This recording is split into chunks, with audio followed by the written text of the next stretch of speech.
যোৱাৰ আগতে প্ৰাৰ্থনা কৰোঁ।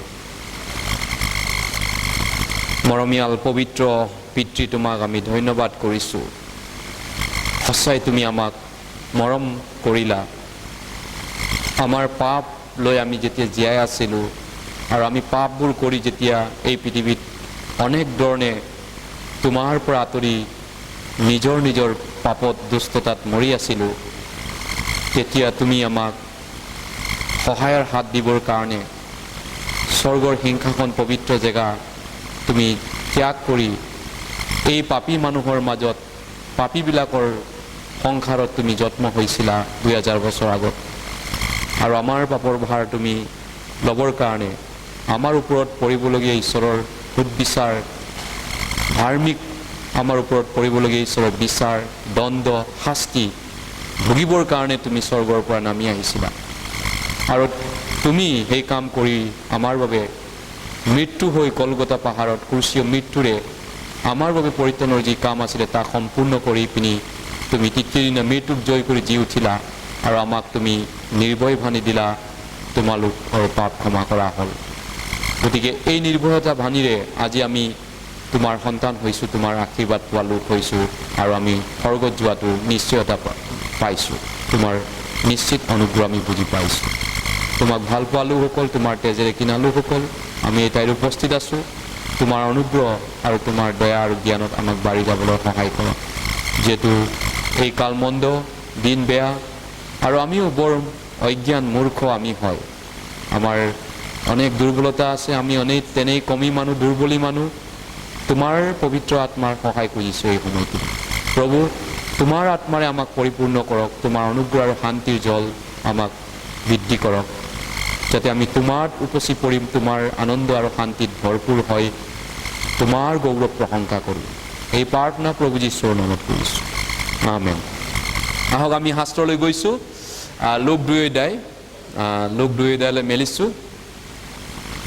লোক লিখা সুবাৰ্তা 2 অধ্যায়,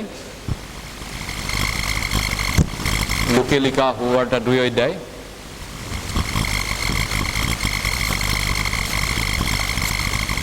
Luke chapter 2. Let us open the New Testament Bible, Luke chapter 2. Luke 2 অধ্যায়, নতুন নিয়ম বাইবেল আমি মেলিছোঁ। Luke 2 অধ্যায়, লোকে লিখা সুবাৰ্তা 2 অধ্যায়। অলপ দীঘলীয়া অংশ, মই পঢ়ি দিছোঁ 1 পদৰ পৰা। 1 পদৰ পৰা মই পঢ়ি গৈছোঁ। যীশুখ্ৰীষ্টৰ জন্ম আৰু স্বৰ্গদূতবিলাকে সংবাদ দিয়া। সেই সময়ত জগতখনে নাম লিখি দিবলৈ আগষ্ট কৈশোৰৰ পৰা হুকুম হ'ল। চিৰিয়া দেশৰ অধিপতি কুৰুনিয়াৰ দিনত এয়ে প্ৰথম পিয়ল হৈছিল, মানে চেঞ্চাছ, মানে ধৰক এতিয়া আমাৰ দিনত যি NRC টাইপৰ, তাতে নাম প্ৰথম NRC, বিশ্বত প্ৰথম NRCৰ কথা কৈছে, প্ৰথম এইটো হৈছিল। তাতে নাম লিখাবলৈ সকলো মানুহ নিজৰ নিজৰ নগৰলৈ গ'ল আৰু জোচেফেও নাম লিখাবলৈ তেওঁলৈ বাগদান কৰা গৰ্ভৱতী মৰিয়মক লগত লৈ নিজে দাউদৰ বংশ আৰু গোষ্ঠীৰ হোৱা হেতুকে গালিলৰ নাচৰত নগৰৰ পৰা জিহুদিয়াৰ বৈতেলেহেম নামেৰে দাউদৰ নগৰলৈ গ'ল। পাছে তেওঁলোক তাতে থাকোঁতে মৰিয়মৰ প্ৰসৱৰ কাল পূৰ হ'লত তেওঁ নিজৰ জ্যেষ্ঠ পুত্ৰ প্ৰসৱ কৰিলে আৰু তেওঁক কাপোৰেৰে মেৰিয়াই দানা পাত্ৰত শুৱাই তলে, কাৰণ আলহী ঘৰত তেওঁলোকৰ নিমিত্তে ঠাই নাছিল। মেৰকীয়া আৰু স্বৰ্গদূতবিলাকৰ কথা তেতিয়া সেই দেশৰ কেতবিলাক মেৰকীয়াই পথাৰত নিজৰ নিজৰ জাকবোৰ ৰাতি পোহৰ দি ৰখি আছিল। এনেতে প্ৰভুৰ এজন দূত আহি তেওঁলোকৰ ওচৰত থিয় হ'ল আৰু তেওঁলোকৰ চাৰিওফালে প্ৰভুৰ মহিমা প্ৰকাশিত হ'ল। তাতে তেওঁলোকৰ অতিকৈ ভয় লাগিল। কিন্তু দূতে তেওঁলোকক ক'লে, ভয় নকৰিবা, কিয়নো চোৱা, যি সুবাৰ্তা সকলো লোকৰ নিমিত্তে হ'ব, সকলো জাতিৰ বাবে, সেই মহা আনন্দৰ সুবাৰ্তা মই তোমালোকক জনাওঁ যে আজি দাউদৰ নগৰত তোমালোকৰ নিমিত্তে ত্ৰাণকৰ্তা জন্মিল। তেওঁ অভিষিক্ত প্ৰভু, আৰু এই তোমালোকলৈ চিন হ'ব যে ল'ৰাটিক কাপোৰেৰে মেৰিয়াই দানা পাত্ৰত শুৱাই থোৱা দেখা পাবা। তেতিয়া অকস্মাতে স্বৰ্গবাহিনীৰ এক বৃহৎ দলে এই দুটৰ লগ লৈ ঊৰ্ধলোকত ঈশ্বৰৰ মহিমা আৰু পৃথিৱীত প্ৰীতিৰ পাত্ৰ মানুহবিলাকৰ মাজত শান্তি এই বুলি ঈশ্বৰৰ স্তুতি কৰিলে। পাছে তেওঁলোকৰ ওচৰৰ পৰা দূতবিলাকে স্বৰ্গলৈ গলত মেৰকীয়াবিলাকে সিজনে সিজনক ক'লে, আৰু আহা, প্ৰভুৱে আমাক জনোৱা যি কথা ঘটিল তাক চাবলৈ এতিয়া বেইতেলেহেমলৈ যাওঁ হওক। তাতে তেওঁলোকে বেগাই গৈ মৰিয়ম, যোচেফ আৰু দানা পাত্ৰত শুৱাই থোৱা ল'ৰাটিক বিচাৰি দেখা পালে। বৰদিনৰ উপলক্ষে ঈশ্বৰে আমাক একগোট কৰিলে, বিশেষ ফেল'শ্বিপ, বিশেষ সহভাগিতা।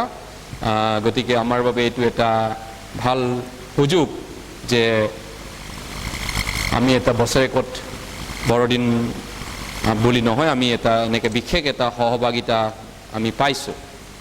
সি যি কি নহওক, চবচে ইম্পৰ্টেণ্ট প্ৰশ্নটো হৈছে খ্ৰীষ্টিয়ানবিলাকে বৰদিন সঁচাকৈ পালন কৰিব লাগে নেকি? কি বুলি ভাবে? Must Christian observe Christmas? খ্ৰীষ্টমাছটো পৰ্বটো পালন কৰিব লাগে নেকি খ্ৰীষ্টিয়ান? তেনেকুৱা এটা কথা আছে নেকি? এই বিষয়টো আজি আমি চাব বিচাৰিছোঁ। ডেট অফ বাৰ্থ আমি অফিচ কাছাৰীত ব্যৱহাৰ কৰোঁ। জন্ম পঞ্জিকা, জন্ম কুণ্ডলী আমাৰ প্ৰত্যেকৰে আছে। জন্ম কুণ্ডলী মোৰ দেউতাও মোৰ জন্ম কুণ্ডলী লিখিছে ডায়েৰীত, মই পাইছোঁ। আৰু মোৰ সেই দিন, মাহ, বছৰ মনত আছে এতিয়া। গতিকে মই মোৰ জন্ম কুণ্ডলী জানো। প্ৰত্যেক মানুহৰে জন্ম কুণ্ডলী আছে, ডেট অফ বাৰ্থ। কিন্তু যীশুখ্ৰীষ্টৰ জন্ম কুণ্ডলী নাই। যীশুখ্ৰীষ্টৰ তেনেকুৱা date of birth of Jesus is not written in the Bible. বাইবেলত লিখা নাই যীশুৰ ডেট অফ বাৰ্থ। যোৱাকালি আমি বাৰ্থডে, আমি ৰাণীপালে গৈছিলোঁ বাৰ্থডে খাবলৈ বা বাৰ্থডেৰ বিষয়ে ফেল'শ্বিপ কৰিবলৈ। তাৰ আগতো আমি গৈছিলোঁ কেইদিনমান আগত পাহাৰত, মাটিয়া পাহাৰৰ এই চাইডত, গৰম নেপালী বস্তি পাহাৰৰ ওপৰত, ডেট অফ বাৰ্থ। কিন্তু যীশুখ্ৰীষ্টৰ জন্মদিন উপলক্ষে হয়তো মানুহ গোট খাই উদযাপন কৰে, পাৰ্টি খায়, নাচে, বিভিন্ন উৎসৱ পৰ্ব কৰে। কিন্তু বাইবেলত যিহেতু যীশুৰ জন্ম তাৰিখটো মেনশ্যন কৰা নাই, উল্লেখ কৰা নাই। প্ৰশ্ন হৈছে কিয়? আপুনি কি বুলি ভাবে? Have you thought about this? আপুনি কেতিয়াবা ভাবিছেনে যীশুৰ জন্ম দিন তাৰিখটো বাইবেলত কিয় উল্লেখ কৰা নাই এই বিষয়টো? কিন্তু আমি তেওঁৰ মৃত্যুৰ বিষয়টো নিশ্চিতৰূপে জানিব পাৰোঁ। তেওঁ মৃত্যু হোৱা কথাটো নিৰূপণ কৰিব পাৰোঁ। আৰু তেওঁ মৃত্যুৰ পিছত তিনিদিনৰ পিছত যি উঠিছিলে এই বিষয়টো আমি নিশ্চিতৰূপে আমি অনুমান কৰিব পাৰোঁ, জানিব পাৰোঁ।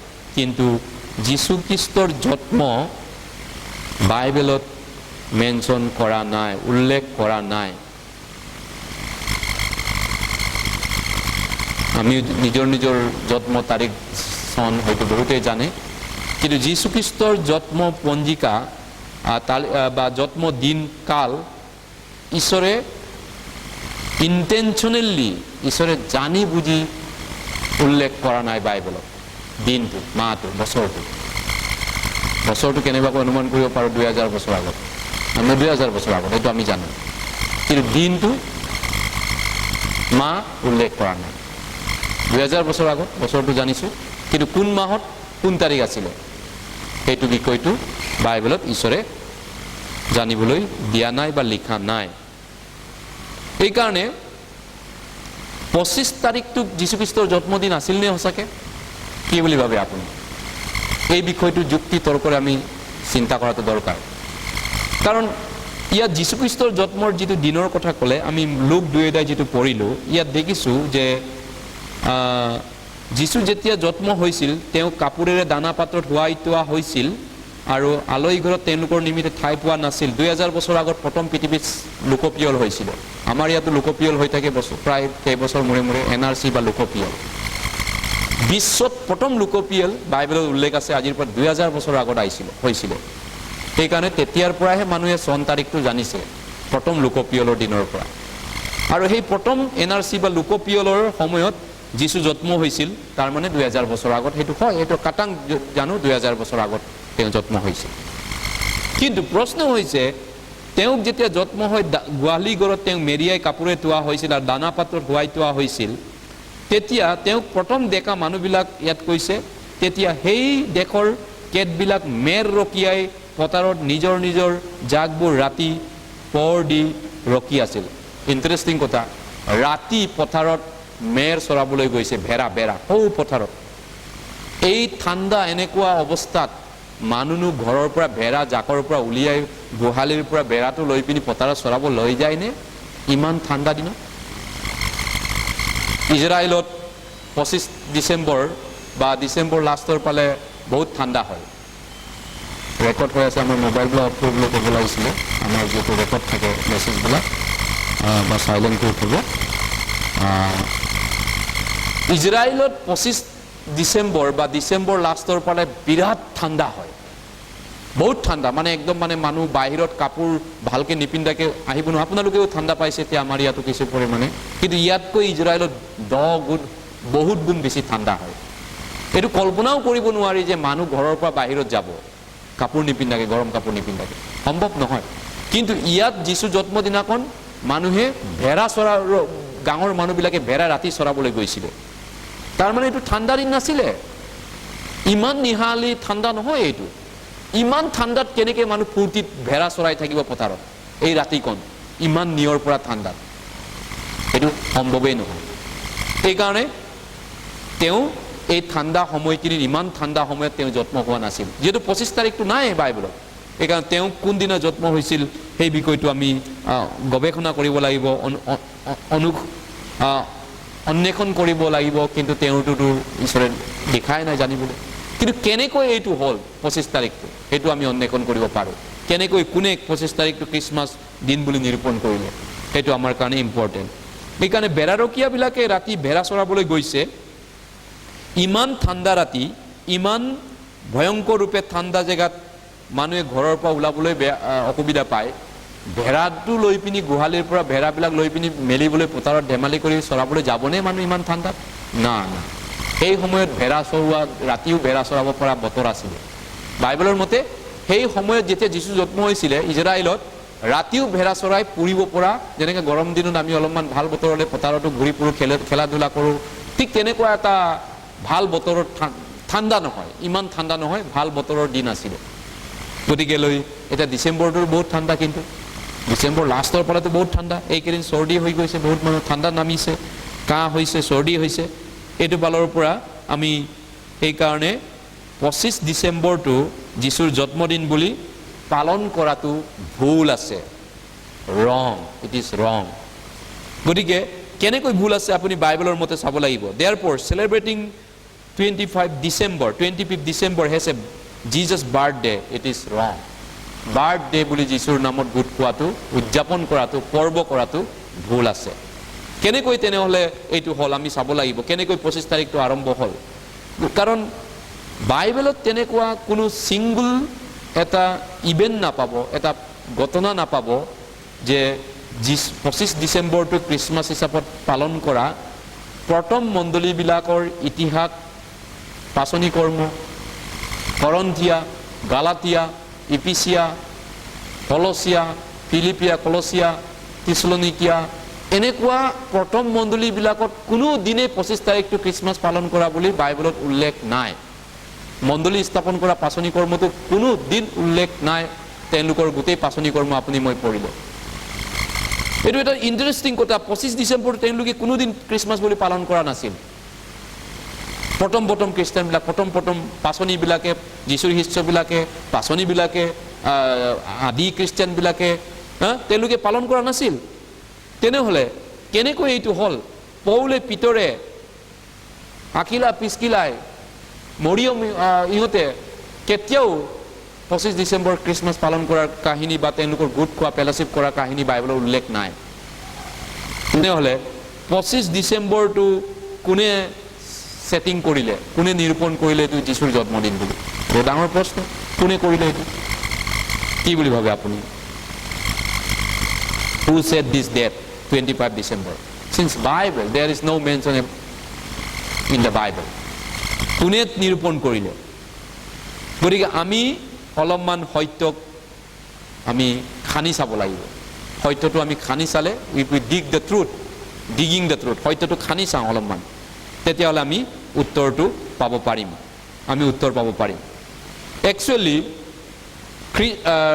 আপুনি যদি গুগলছো মাৰি চাই, গুগলছ আজিকালি গুগলছত চব বস্তু চাব পাৰে। খ্ৰীষ্টমাছ ক'ৰ পৰা আৰম্ভ হৈছিল তাতো উল্লেখ আছে। খ্ৰীষ্টমাছ ইউৰোপৰ আৰম্ভ হোৱা নাই, আমেৰিকাত আৰম্ভ হোৱা নাই। খ্ৰীষ্টমাছ ইউৰোপত বুলি কৈছোঁ। খ্ৰীষ্টমাছ জাৰ্মানত আৰম্ভ হোৱা নাই, অন্য দেশত আৰম্ভ হোৱা নাই। খ্ৰীষ্টমাছ আৰম্ভ কৰিছিলে ৰোমান দেশত, ৰোমানবিলাকে। কিন্তু কেনেকৈ ৰোমানবিলাকে খ্ৰীষ্টমাছটো আৰম্ভ কৰিলে আমি অলপমান চাব লাগিব। কাৰণ খ্ৰীষ্টমাছ কৰাৰ আগতে ৰোমানবিলাকৰ এটা নিয়ম আছিলে, ট্ৰেডিশ্যনেল ৰিলিজন আছিলে, তেওঁলোকৰ পৰম্পৰা এটা, বহুত দেৱ দেৱী পূজা কৰা এটা দেশ আছিলে ৰোমানবিলাকে। সূৰ্য দেৱতা, গ্ৰহ নক্ষত্ৰ তেওঁলোকে পূজা কৰিছিল, সূৰ্য চন্দ্ৰ এনে দেৱ দেৱী পূজা কৰিছিল ৰোমানবিলাকে আগতে। পিছত তেওঁলোকে ধৰ্মান্তৰিত হ'ল, খ্ৰীষ্টিয়ানিটি হ'ল, সেই তেতিয়া পিছৰ কথা। কিন্তু আগতে তেওঁলোকে অনেক দেৱ দেৱী পূজা কৰিছিল। বিশেষকৈ ডিচেম্বৰ মাহটো তেওঁলোকৰ বাবে বহুত আনন্দ আৰু উল্লাসৰ এটা সময় হয় ৰোমানবিলাকৰ, ৰোমিয়া মানুহৰ বাবে। কাৰণ ডিচেম্বৰ মাহৰ 15 তাৰিখৰ পৰা 30 তাৰিখলৈ তেওঁলোকে খেতি বাতি চপাই পিনি ধান চাউল ভঁৰালত আছে, তেওঁলোকে চব বস্তু পালে খুব ফূৰ্তি উৎসৱ কৰে। আৰু বিশেষকৈ দেৱ দেৱীবিলাক তেওঁলোকে তেতিয়া দেৱ দেৱী পূজা কৰিছিল। আৰু এটা মহান দেৱতাৰ নাম আছিল, তেওঁলোকৰ ঈশ্বৰটোৰ নাম আছিলে সাত্ৰান, এইটো তেওঁলোকৰ দেৱতাটোৰ নাম আছিলে যিটো নেকি চৈত্ৰান বুলি কৈছিলে, SATURN, চৈত্ৰান।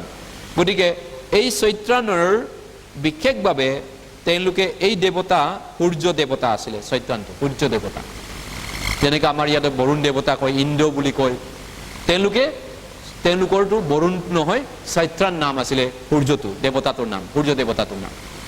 সেইকাৰণে তেওঁলোকৰ ঘাই দেৱতা সূৰ্য দেৱতাৰ এই মানে কিবা তেওঁলোকে সূৰ্যটোক পূজা কৰিছিলে ৰোমানবিলাকে আগতে। আপুনি কিতাপ পঢ়িলে পাব সেইটো। সূৰ্যটোক কিয় পূজা কৰে? কাৰণ সূৰ্য সকলোকে বিজয় কৰি পোহৰ দিয়ে। সূৰ্য নাথাকিলে আমি ঠাণ্ডাত মৰি যাম। সূৰ্যটো সূৰ্যক কোনেও পৰাভূত কৰিব নোৱাৰে, তেওঁলোকে ৰোমানবিলাকে বিশ্বাস কৰে। সূৰ্যটোক কোনেও জিকিব নোৱাৰে, আনকনকুৱাৰেবল দ্য ছান। সেইকাৰণে এই ছানটো তেওঁলোকে পূজা কৰিছিল। আৰু বিশেষকৈ ইণ্টাৰেষ্টিং কথা, দিন আৰু ৰাতি কেতিয়া সমান হয় আপোনালোকে জানেনে? দিন আৰু ৰাতি কেতিয়া সমান হয়? 22 ডিচেম্বৰ। 22 ডিচেম্বৰ আজি কিমান তাৰিখ? আজি 23 নেকি? 22। আজিয়ে হয় একজেক্টলি। আজি দিন আৰু ৰাতি সমান হয়, একদম বৰাবৰ দিন আৰু ৰাতি সময়টো। আপোনালোকে জানেনে ছায়েন্সৰ ভাষাত এইটো দিন আৰু ৰাতি সমান হয়। কিন্তু কালিৰ পৰা দিনটো অলপমান বেছি লাম্বা হ'বলৈ আৰম্ভ কৰিব। দিন 23 ডিচেম্বৰ, 24 ডিচেম্বৰ, 25 ডিচেম্বৰ, এইকাৰণে বেলিটো ষ্ট্ৰং হ'বলৈ আৰম্ভ কৰিব। এইকাৰণে তেওঁলোকে 25 তাৰিখটো ৰোমানবিলাকে তেওঁলোকৰ সূৰ্য দেৱতাৰ বিজয়ী বা পোহৰটো জিলিকাই শক্তি দিয়া সূৰ্য দেৱতাক স্মৰণ কৰিছিলে বিশেষকৈ 25 ডিচেম্বৰ। আগৰ কালৰ কথা কৈছোঁ, খ্ৰীষ্টিয়ান নোহোৱাৰ আগৰ কথা কৈছোঁ। তেওঁলোকৰ হিষ্টৰীটো যদি পঢ়োঁ, ৰোমানবিলাকৰ হিষ্টৰী। গতিকে তেওঁলোকে 15 ডিচেম্বৰৰ পৰা এনেই আচলতে 30-31 ডিচেম্বৰলৈ খুব পাৰ্টি কৰে, খানা পিনা, নাচ গান, মাছ মাংস, ভোজন পান, মানে তেওঁলোকে উৎসৱ পৰ্ব কৰে এই দেৱতাবিলাকৰ নামত আগতে। আৰু এইধৰণে তেওঁলোকে উৎসৱ পৰ্ব পালন কৰি ফূৰ্তি পাৰ্টা কৰি তেওঁলোকে খুব মানে এই দিনবিলাক আনন্দত মতলীয়া হৈ যায়। আৰু তেওঁলোকে মুখত মাস্ক পিন্ধিব, তাৰপিছত খানা খাব, পাৰ্টি খাই ঘূৰি ফুৰিব, তেওঁলোকে এনেকুৱা বিভিন্ন ধৰণৰ কাৰ্যকলাপত তেওঁলোকে লিপ্ত থাকে। মাস্ক পিন্ধা, আৰু বিভিন্ন ৰং বিৰং কৰিব আৰু বিভিন্ন ডেকোৰেশ্যন কৰিব মানে তেওঁলোকৰ দেৱতাৰ নামত ফূৰ্তি পাৰ্টা কৰি খানা পিনা খাই তেওঁলোকে পাৰ্টি কৰিছিলে সেই সময়ত ৰোমানবিলাকে গতিকে এতিয়া প্ৰশ্ন হ'ল যে সেলিব্ৰেশন যেটো তেওঁলোকে সেলিব্ৰেশন কৰিছিল চৈতান সূৰ্য ঈশ্বৰৰ নামত তেওঁলোকৰ চৈতান সূৰ্য এটো পৰম্পৰাগতভাৱে তেওঁলোকৰ চলি আছিল গতিকে বিশেষকৈ ডিসেম্বৰ 15 ৰ পৰা 31 ডিসেম্বৰ লৈকে বহুত পাৰ্টি চলে বহুত খানা party drinking eating and drinking enjoyment আৰু তেওঁলোকে বিভিন্ন ধৰণৰ ডেকোৰেশ্যন ড্ৰেছ পিন্ধিব মাথাত টুপি বিভিন্ন ৰং বিৰঙৰ তাৰপিছত ডান্স কৰে ফূৰ্তি কৰিছিল হেৰু তেওঁলোকৰ পৰম্পৰা আছিল আগৰ কালত যেনেকৈ আমাৰ ইয়াতো বিভিন্ন দুৰ্গা পূজাত মানুহে নাচে বা বিভিন্ন বলে বমন নাচে ফূৰ্তি কৰে তেওঁলোকৰ দেৱতাৰ নামত বিভিন্ন ৰং বিৰং কৰি নাটক কৰে কিবা কিবি কৰে তেওঁলোক তেনেকুৱা আছিল এই ডিসেম্বৰ মাহটো ৰোমানবিলাকৰ অতীতটো গতিকে ৰোমানবিলাকে হেতু কৰি খুব মজগুল আছিল আৰু পাহৰি গৈছিল তেওঁলোকে মানে তাত খুব বলিয়া হৈ যায় সেই উৎসৱবিলাকত কিন্তু 25 ডিসেম্বৰটো তেওঁলোকে এই কাৰণে এজন পিছত নিৰূপণ কৰিলে তেওঁলোকৰ সূৰ্য দেৱতাৰ জন্মদিন বুলি তেওঁলোকৰ নিৰূপণ সেটিং কৰা আছিল 25 ডিসেম্বৰটোৱে তেওঁলোকৰ সাতন দেৱতা বুলি আমি যাক কই ঈশ্বৰ তেওঁলোকৰ ঈশ্বৰ সাতন দেৱতা আন বাকাত বৰুণ দেৱতা ইন্দ্ৰ তেওঁলোকৰ বাকাত সেই ইন্দ্ৰ দেৱতাটো পোহৰ দিয়ে ঠাণ্ডা দিনৰ পৰা গৰম আহেগে 22 তাৰিখৰ পৰা 23 ৰ পৰা 22 তাৰিখত দিন ৰাতি সমান হৈ 23 ৰ পৰা বেলিটো উঠিবলৈ আৰম্ভ কৰে পোহৰ বেছি দিয়ে ষ্ট্ৰং হ'বলৈ আৰম্ভ কৰে 25 ডিসেম্বৰত বেলি বিজয় উৎসৱ তেওঁলোকৰ জন্মদিন বেলি জন্ম হলগে পোহৰ আৰম্ভ হৈছে আকৌ ঠাণ্ডাটো কমি যাব লাহে লাহে হেইটো হৰণ হিচাপত তেওঁলোকে 25 ডিসেম্বৰটো তেওঁলোকৰ বৰুণ দেৱতাৰ জন্মদিন হিচাপত তেওঁলোকে বছৰে বছৰে বহুত বছৰৰ পৰা পালন কৰি আছিল আগৰ পৰা তেওঁলোকৰ তেনেকুৱা এখন দেশ আছিল ৰোমানবিলাকৰ গতিকে হিষ্টৰী পঢ়িলে আপুনি কিছু পৰিমাণে জানিব কিছুমান হিষ্টৰী আকৌ টকা পইচাৰে মানুহ হিষ্টৰী বদলি কৰে আসল হিষ্টৰী পঢ়িলে গম পাব এইটো কিন্তু কিছুমানে টাকাৰে দি পিনি বুৰঞ্জীবিদবিলাককো মেনেজ কৰিছে বুৰঞ্জী বেলেগকে লিখিব দিয়ে কিন্তু আসল বুৰঞ্জী এইটো কৈছে তেওঁলোকে 25 ডিসেম্বৰটো তেওঁলোকৰ সাতন দেৱতাৰ জন্মদিন আছিল আৰু সেই দিনটোৰ উলহ মালহেৰে তেওঁলোকে উদযাপন কৰিছিল ৰোমানবিলাকে মই খ্ৰীষ্টিয়ান নোহোৱাৰ আগৰ কথা কৈছো খ্ৰীষ্টিয়ান তেওঁলোক হোৱা নাছিল তেতিয়ালৈকে গতিকে আনটিল 4th century লৈকে 3 century 4th century 3 century আগলৈকে গতিকে তাৰ পিছত এই ধৰণে তেওঁলোকে কৰি থাকুতে এদিন এটা সময়ত তেওঁলোকৰ এজন এম্পায়াৰ মানে সম্ৰাট যেনেকৈ আমাৰ প্ৰধানমন্ত্ৰী মোদী বা আমাৰ আমেৰিকাৰ ৰাষ্ট্ৰপতি এজনৰ দৰে যেটো এম্পায়াৰ বুলি কয় প্ৰধানমন্ত্ৰী ৰাষ্ট্ৰপতি সেই ৰাষ্ট্ৰপতিজনে এদিন এখন খ্ৰীষ্টিয়ান হৈছিল খ্ৰীষ্টিয়ান ধৰ্ম দীক্ষিত হৈছিল ধৰ্মান্তৰিত হৈছিল তেওঁৰ নাম আছিল কনষ্টান্টিন যেটো এম্পায়াৰ আছিল এইজন আছিল 4th century আছিল চতুৰ্থ শতিকাৰ আছিল যিশু প্ৰথম শতিকাত আহিছিল দ্বিতীয় তৃতীয় শতিকাৰ পিছত এই কনষ্টান্টিন পুলে প্ৰথম খ্ৰীষ্টিয়ান কনভাৰ্ট আছিল এই কিবাৰ পৰা ৰোমানবিলাকৰ পৰা যেনেকৈ প্ৰধানমন্ত্ৰীয়ে বা কোনোবা দেশৰ প্ৰধানমন্ত্ৰী বা ৰজাই খ্ৰীষ্টিয়ান হৈ গ'ল কিবা এটা কাৰণত তেওঁ খ্ৰীষ্টিয়ান হ'ল সেই কাৰণে তেওঁ খ্ৰীষ্টিয়ান হোৱা কাৰণে তো আগৰটোতো তেওঁ দেৱতাটো পালিব নোৱাৰিব 25 ডিসেম্বৰটো আগতেতো তেওঁ খ্ৰীষ্টিয়ান হোৱা আগত সূৰ্য দেৱতা সাতানক পূজা কৰিছিল এটাতো তেওঁ খ্ৰীষ্টিয়ান যিশুক মানিব লাগিব সেই কাৰণে তেওঁ পিছত গৈ পিনি এনা আইডিয়া এটা কৰিলে যে মই এতিয়া খ্ৰীষ্টিয়ান হলো আমাৰ ৰোমান দেশটো খ্ৰীষ্টিয়ান হ'ব লাগিব এতিয়া আমি সূৰ্য দেৱতাৰ বদলি বৰুণ দেৱতাৰ 25 তাৰিখ জন্ম দিয়াৰ বদলি যিশুৰ জন্মদিন বুলি হেতু বান্ধি দিওঁ নিয়ম বনাই দিওঁ এইটোকে অনুমান কৰি তেওঁ এটা নিয়ম কৰি দিলে যে এইটো তেওঁ কেতিয়া হৈছিল কিমান খ্ৰীষ্টাব্দ হৈছিল 337 খ্ৰীষ্টাব্দত 330 AD ফেব্ৰুৱাৰী মাহৰ কিমান তাৰিখত তেওঁ কিবা হৈছিল প্ৰধানমন্ত্ৰী হৈছিল 6 ফেব্ৰুৱাৰী তেওঁ হৈছিল একচুয়ালি এইটো কিবা কনষ্টান্টিন সম্ৰাটৰ কথা কৈছো কনষ্টান্টিন সম্ৰাটে এইটো মানে তেওঁ চেঞ্জ কৰিলে এইটো যে 25 ডিসেম্বৰটো হ'ব লাগে আমাৰ যিশু জন্মদিন বুলি তেওঁ এটা আইডিয়া এটা কৰি ল'লে কিন্তু পিছত হেতু অফিচিয়েল ডেট কোনে ঘোষণা কৰিলে অফিচিয়েল ডেট ঘোষণা কৰাটো ধৰ্ম নেতা হ'ব লাগিব পোপ সেই কাৰণে প্ৰধানমন্ত্ৰীয়ে এইটো এটা ধৰ্মান্তৰিত হোৱাৰ পিছত ভাল লাগিলে কথাটো তেওঁ এইটো সিদ্ধান্ত ল'লে যে আমাৰ যিশুৰ জন্ম 25 তাৰিখতে কৰিব লাগে আমি অনুমানিক এটা দি দিম আমাৰ সূৰ্য দেৱতা বৰুণ দেৱতা 25 ডিসেম্বৰ আছিল আমি এতিয়া যিশুৰ জন্মদিন কৰি পেলাম সেইটো কৰাৰ পিছত পপ জুলিয়াছ প্ৰথম জুলিয়াছ প্ৰথম জুলিয়াছ পপ এই কেথলিকৰ যিটো পপ বুলি কয় ৰোমান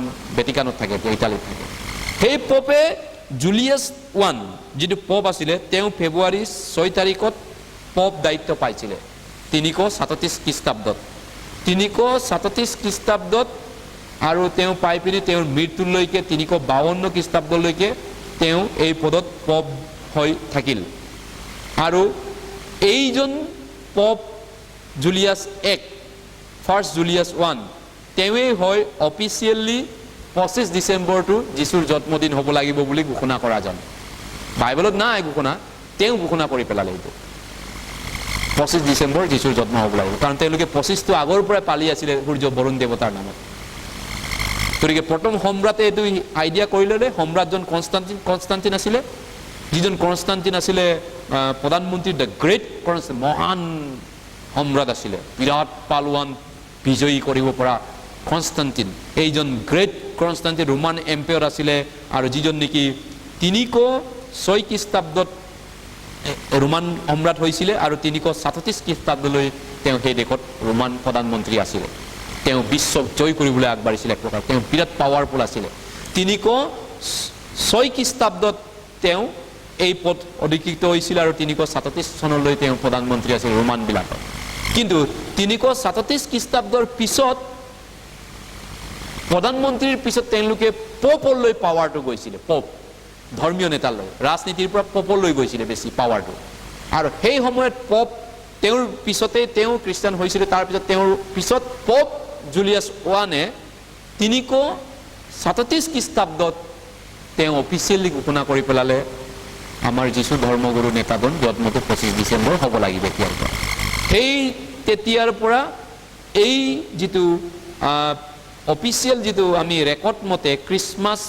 কেতিয়া প্ৰথমবাৰ পালন কৰিছিল 25 ডিসেম্বৰটো এই 25 ডিসেম্বৰ প্ৰথম পালন কৰা দিনটো আছিল 336 খ্ৰীষ্টাব্দত 336 এডি যিশু মৃত্যুৰ পিছৰ জন্মৰ পিছৰ মৃত্যুৰ পিছত 336 খ্ৰীষ্টাব্দত 25 তাৰিখত প্ৰথম খ্ৰীষ্টমাছ পালন কৰিছিলে এই জুলিয়াছৰ নিৰ্দেশতে পপ জুলিয়াছৰ নিৰ্দেশত কিন্তু বাইবেলত নাই তেওঁ নিজে এটো বনাই লৈছিল অনুমানিক এটা কাৰণ তেওঁলোকৰ সূৰ্য দেৱতা সেইদিনা জন্ম আছিলে সূৰ্যটো বহুত ধুনীয়া সূৰ্য বেলি ৰদ নাপালে আমি কষ্ট পাওঁ সেই কাৰণে বেলি পোহৰটো লাগে বেলিটো তেওঁলোকৰ বাবে বহুত ইম্পৰ্টেন্ট আছিল গতিকে এনে গ্ৰহ নক্ষত্ৰ পূজা কৰা এই ৰোমান বিলাকে 25 তাৰিখটো তেওঁলোকৰ সূৰ্য দেৱতা চৈতানৰ জন্মদিন হোৱা কাৰণে পিছত খ্ৰীষ্টান হৈ গ'ল তেওঁলোকে প্ৰধানমন্ত্ৰী খ্ৰীষ্টান হ'ল ধৰ্মীয় নেতা হ'ল পিছত খ্ৰীষ্টান হোৱাৰ পিছতো সেই আগৰ পৰম্পৰাটোকে ৰাখিলে সেই সূৰ্য দেৱতাৰ 25 তাৰিখটোকে তেওঁলোকে যিশুৰ জন্মদিন বুলি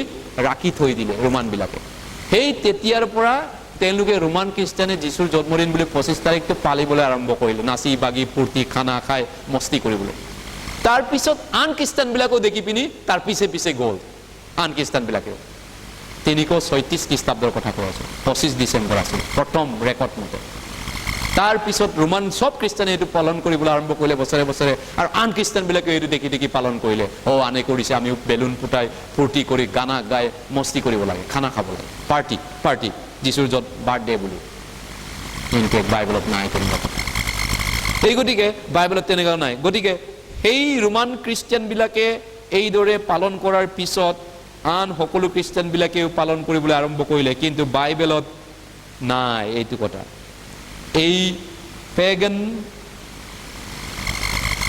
সেলিব্ৰেশনটো খ্ৰীষ্টানে কৰিব নালাগে পেগান মানে কি হয় বিধৰ্মী পেগান মানে কি জানে বহুত এক ঈশ্বৰক বিশ্বাস নকৰা বহু দেৱ দেৱী পূজা কৰা এটো পেগান বুলি কয় বহু দেৱ দেৱী পূজা কৰা বিধৰ্মী বিলাকৰ অখ্ৰীষ্টান বিলাকৰ এই পৰ্বটো পালন কৰিব নালাগে খ্ৰীষ্টানে ৰাখিব নালাগে 25 তাৰিখটো জন্মদিন বুলি নালাগে এইটো অৰিজিনালি ৰোমান বিলাকৰ দেৱ দেৱী অনেক দেৱ দেৱী পূজা কৰা বিধৰ্ম জাতিৰ 25 তাৰিখটো তেওঁলোকৰ দেৱ দেৱীৰ জন্মদিন বুলি তেওঁলোকে বান্ধিছিল তেতিয়া তেওঁলোকে বহুত দেৱ দেৱী পূজা কৰিছিল এজন ঈশ্বৰক বিশ্বাস কৰা নাছিল ৰোমান বিলাকে সেই তেতিয়াৰ পৰম্পৰাহে হয় 25 তাৰিখটো এই কাৰণ এই 25 তাৰিখটো বিধৰ্মী অনেক দেৱপূজক বিলাকে কৰা পৰ্ব আছিল 25 ডিসেম্বৰটো এক ঈশ্বৰক বিশ্বাস কৰা মানুহে 25 ডিসেম্বৰটো পালন কৰা নাছিল এইটো দেৱ দেৱী অনেক ঈশ্বৰক বিশ্বাস কৰা এজনক বদলি ধেৰ ঈশ্বৰ আছে বুলি বিশ্বাস কৰা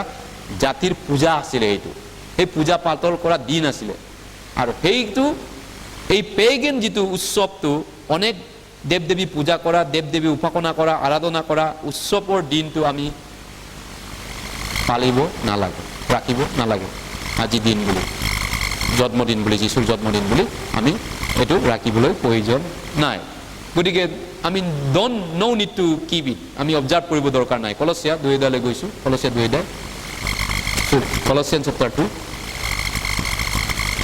Colossians chapter 2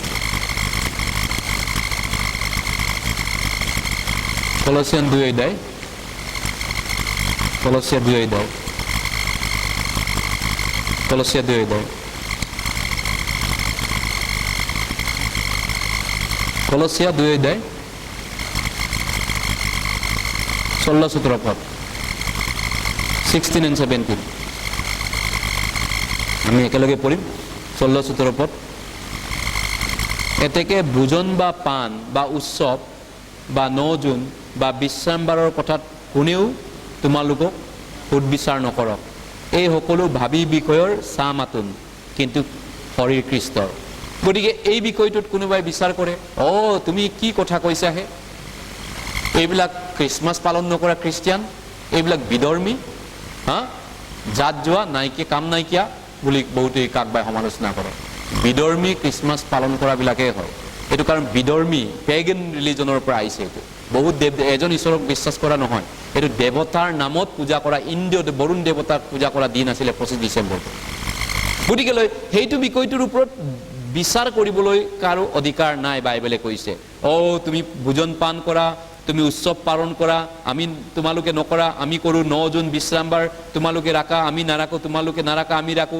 কোনেও এই বিষয়টো হুদ বিচাৰ নকৰক বাইবেলে কৈছে কাৰো অধিকাৰ নাই কাৰো ৰাইট নাই এই বিষয়ৰ ওপৰত জাজমেন্ট কৰিবলৈ ঈশ্বৰে বাইবেলত কৈছে গতিকে বহুত যিবিলাক নন বৰ্ন এগেইন পিপল বিশেষকৈ নতুন জন্ম নোপোৱা পবিত্ৰ আত্মা নথকা খ্ৰীষ্টিয়ান বিলাকে এই বিষয়টোৰ ওপৰত খুব গুৰুত্ব দিয়ে ফৰ্মেলিটিৰ ওপৰত ৰিচুৱেলৰ ওপৰত পৰম্পৰা ধৰ্ম কৰ্মৰ ওপৰত পবিত্ৰ আত্মাৰ ওপৰত গুৰুত্ব নিদি যিশুৰ পাৱাৰৰ ওপৰত যিশুৰ কাজ কৰা শক্তিৰ ওপৰত বিশ্বাস নকৰে তেওঁলোকে ৰিচুৱেল পৰম্পৰা ধৰ্ম ৰীতিৰ ওপৰত গুৰুত্ব দিয়ে তেওঁলোকে আনক বিচাৰ কৰে তাৰ পিছত তেওঁলোকে দে পাছ অন জাজমেন্ট টু আদাৰ খ্ৰীষ্টিয়ান আন খ্ৰীষ্টিয়ান বিলাক নকৰা বিলাকক বিচাৰ কৰে তেওঁলোকে কিন্তু বাইবেলে কি কৈছে বিচাৰ নকৰিবা এইটো বিচাৰ কৰাৰ অধিকাৰ তোমাৰ নাই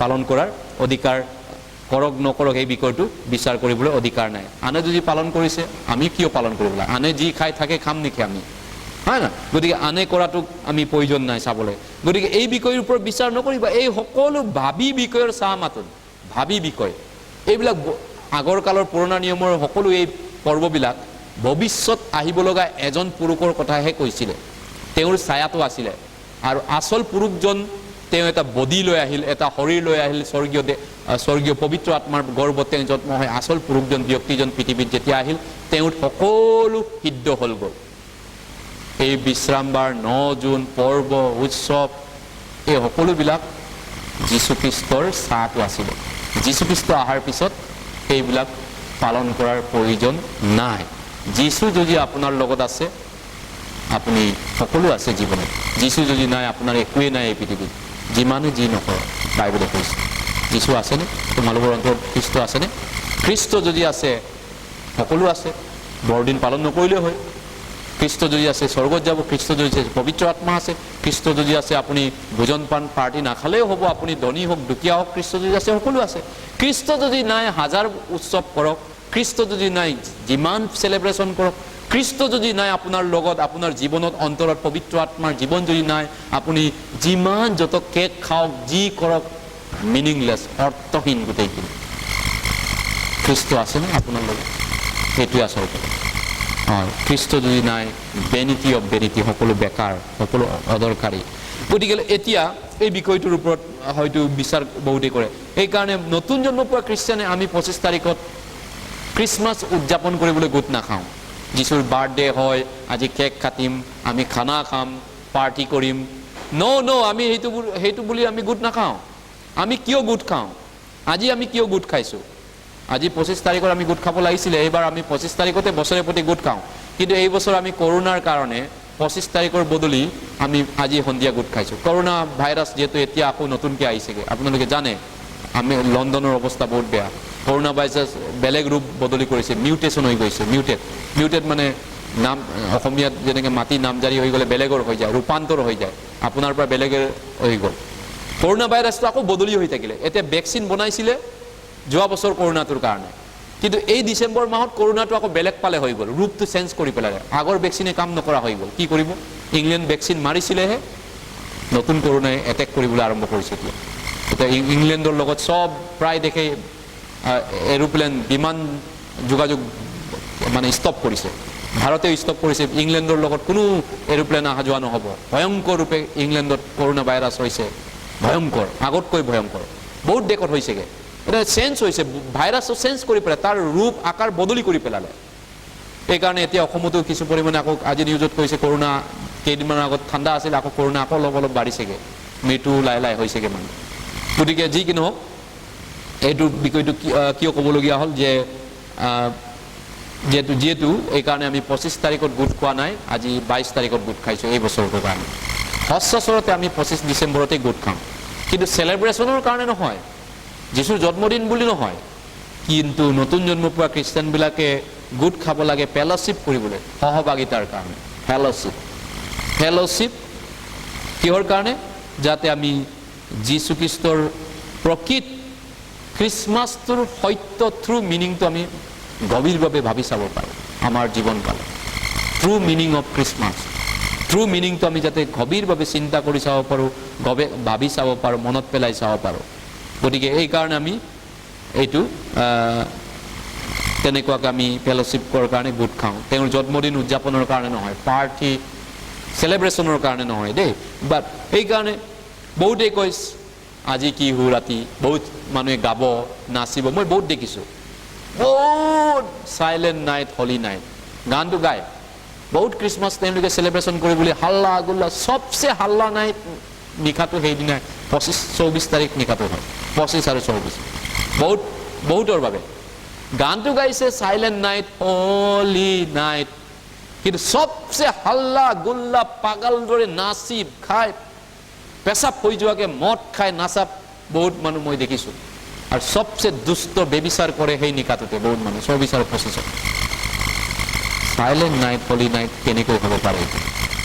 ডাৰ্টি নাইট, লেতেৰা নাইট, হুলস্থুল নাইট হয় সেইটো বহুতৰ বাবে, বহুত খ্ৰীষ্টানৰ বাবে, অন্তত বহুত খ্ৰীষ্টানৰ বাবে, নামদাৰী খ্ৰীষ্টানবিলাকৰ বাবে। গতিকে লৈ এই 25 তাৰিখটো তেনেকুৱা দিন নহয়। ৰোমিয়া আমি 14 অধ্যায় চাওঁ, ৰোমান চেপ্টাৰ 14, ৰোমান চেপ্টাৰ 14, ৰোমিয়া 14 অধ্যায়, ৰোমিয়া 14 অধ্যায়, ৰোমান চেপ্টাৰ 14, ৰোমিয়া 14 অধ্যায়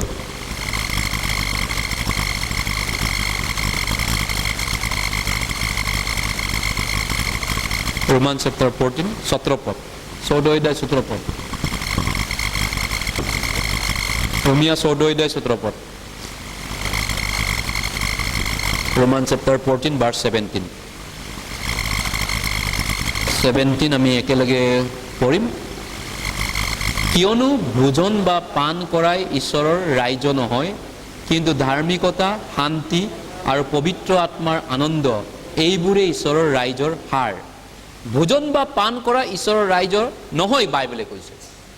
বহুতে কয় আমি এনজয় কৰিম। কিহৰ এনজয়? পবিত্ৰ আত্মাৰ নে এইটো মাংসৰ এনজয়? এই দুদিনীয়া বডিটো এনজয়, পাপ কৰা এনজয়, হয় না? তেওঁলোকে কয় আমি চেলিব্ৰেশ্যন কৰিছোঁ, খ্ৰীষ্টমাছ চেলিব্ৰেশ্যন। কিহৰ এনজয়? মাংসৰ এনজয়, এই শৰীৰৰ এনজয়, পবিত্ৰ আত্মাৰ নহয়। মেক্সিমাম পাৰ্টি এতিয়া চলিব খানা পিনা, নাচ গান, বেবিচাৰ, মদ ভাং, বেয়া কাম, শৰীৰৰ এনজয় কৰে তেওঁলোকে কয় আমি চেলিব্ৰেট কৰিছোঁ, আমি ভাল কাম কৰিছোঁ। পুৰা খানা, যীশুৱে কৈছিলে নোহাৰ বানপানীৰ আগতো মানুহ তেনেকুৱা আছিলে, ভোজন পান, বিয়া দিয়া, বিয়া কৰা, নাচ গান। কিহৰ? পবিত্ৰ আত্মাৰ নহয়, ঈশ্বৰৰ কাৰণে নহয়। ঈশ্বৰ আত্মা হয়। যোহন 4:24 কৈছে ঈশ্বৰে আত্মা। আৰু তেওঁক ভজনা কৰাবিলাকে আত্মা আৰু সত্যৰে ভজনা কৰিব লাগে। যীশুৱে লোকত কৈছে 24 অধ্যায়ত আত্মাৰ হাৰ্ডি আৰু মাংস নাই।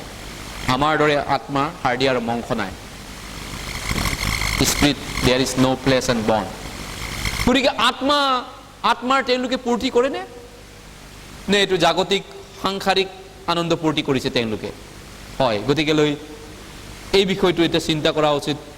ঈশ্বৰ পবিত্ৰ, ঈশ্বৰ আত্মা হয়, তেওঁ মাংস নহয়। God is spirit not flesh. যীশুৱে কৈছে লোক 24:39 পদত আত্মাৰ হাৰ্ডি আৰু মাংস নাই। প্ৰভুৱে আত্মা প্ৰথম কৰন্থিয়াত কৈছে, 2 কৰন্থিয়া 7:17 পদত প্ৰভুৱে আত্মা প্ৰথম 2 কৰন্থিয়াত কৈছে। গতিকে কি ধৰণৰ পাৰ্টি, কি ধৰণৰ চেলিব্ৰেশ্যন এইটো? আত্মাৰ নে জাগতিক সাংসাৰিক জগতৰ অনুৰূপ কৰি কিবা এটা শৰীৰৰ পূৰ্তি পাৰ্টা কৰিছে?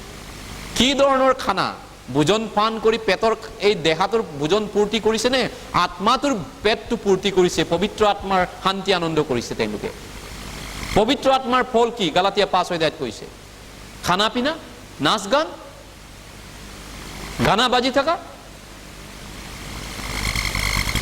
গতিকে লৈ প্ৰিয়সকল, আমি যিবিলাক উদ্ধাৰ পোৱা মানুহ আছো আমাৰ মণ্ডলীত, নতুন জন্ম পোৱা সাধুবিলাক, অন্ততঃ আমি সত্যটোক ভালকে জনা উচিত।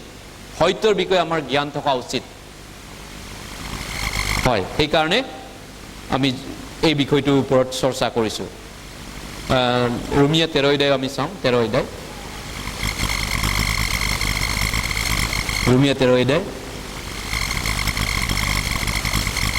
ৰোমিয়া 13 অধ্যায়, 13 অধ্যায়তে আছোঁ।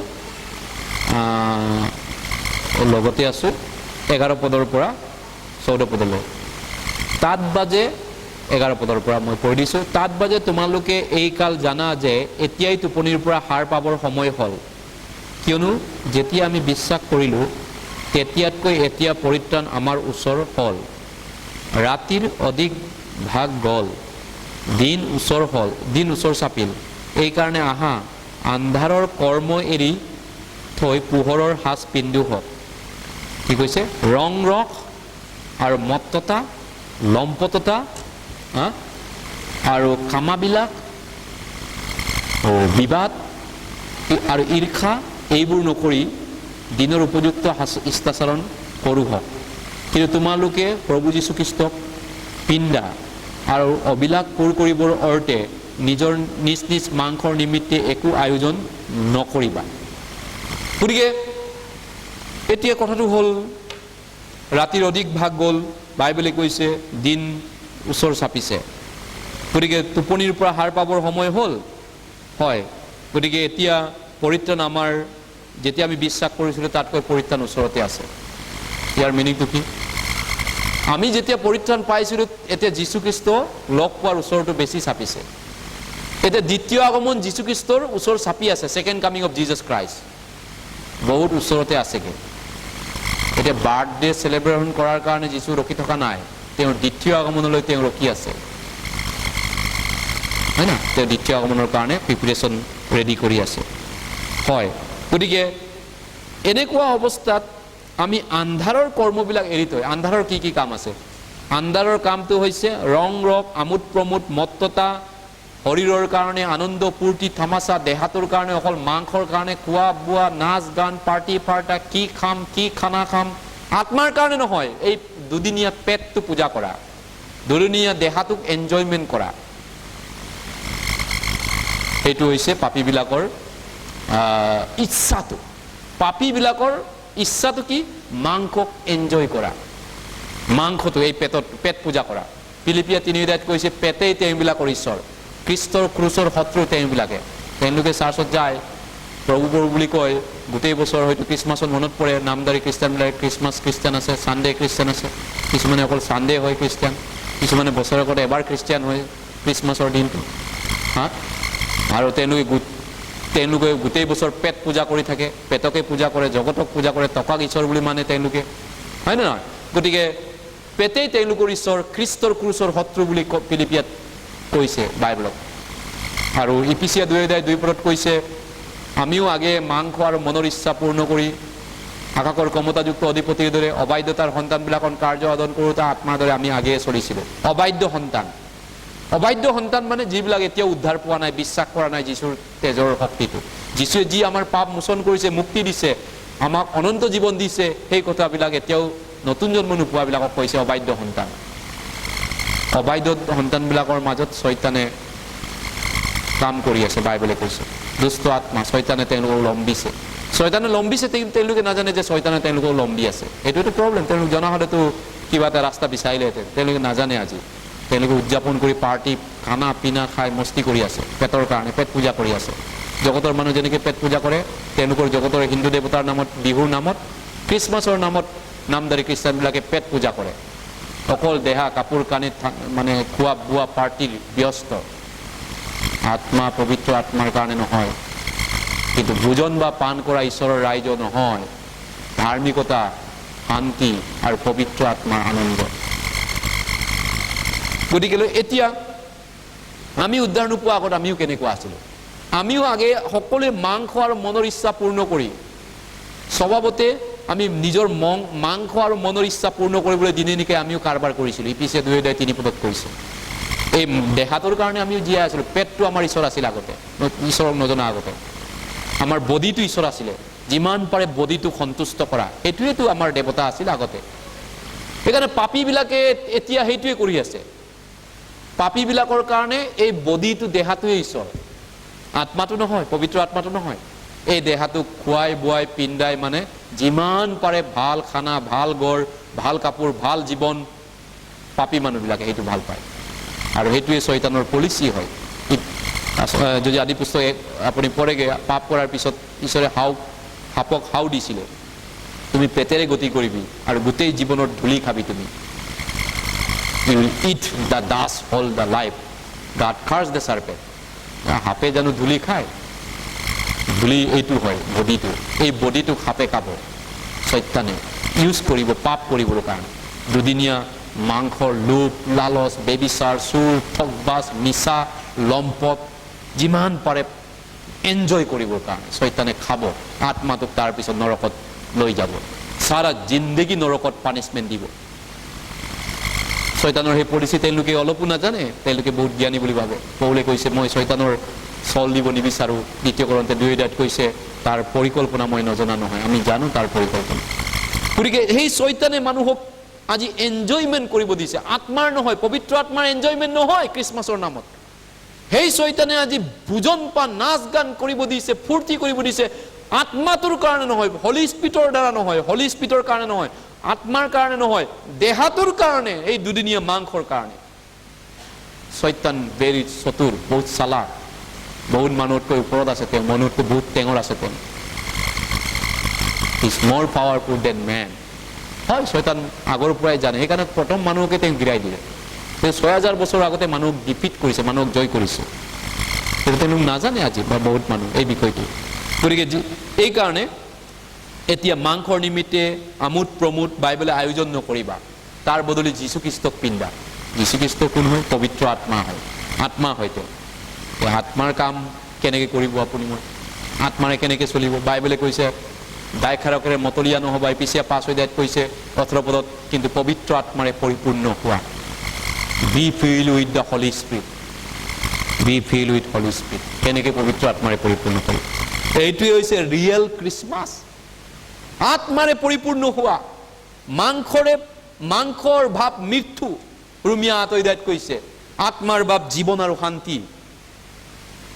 তেওঁলোক নাজানে। শয়তানক ঈশ্বৰে কৈছিলে তুমি ধূলি খাবি, মাংস খাবি, মানুহৰ মাংসটো খাবি। শয়তানে কয় খালে ঈশ্বৰৰ লেখীয়া হ'ব। ঈশ্বৰে মিছা কথা কৈছে। শয়তানৰ লাই, মিছা কথা। তেওঁলোকে ৰাম ঠগন খাইছে, গোটেই জাতিকে ঠগালে। প্ৰাকৃত বাক্য 12:9 কৈছে গোটেই জাতিক ভ্ৰান্তি কৰোঁতা দুষ্ট আত্মা শয়তান, ৰাম ঠগন খুৱাওঁতা। গতিকে তেওঁলোক হৈছে নিজকে মহাপণ্ডিত বুলি ভাবে, বহুত জ্ঞানী বুলি ভাবে, কিন্তু বহুত মানুহে। সেইকাৰণে বাইবেলে কৈছে এনেকুৱা সময় ওচৰ চাপিছে, যীশুৰ দ্বিতীয় আগমন এতিয়া ওচৰতে আছে। গতিকে আমি পৰিত্ৰাণ পোৱা দিনাখন যেতিয়া যীশুক বিশ্বাস কৰিছিলোঁ, পৰিত্ৰাণ এতিয়া ওচৰ। তাৰমানে ছেকেণ্ড কামিংটো বহুত ওচৰ।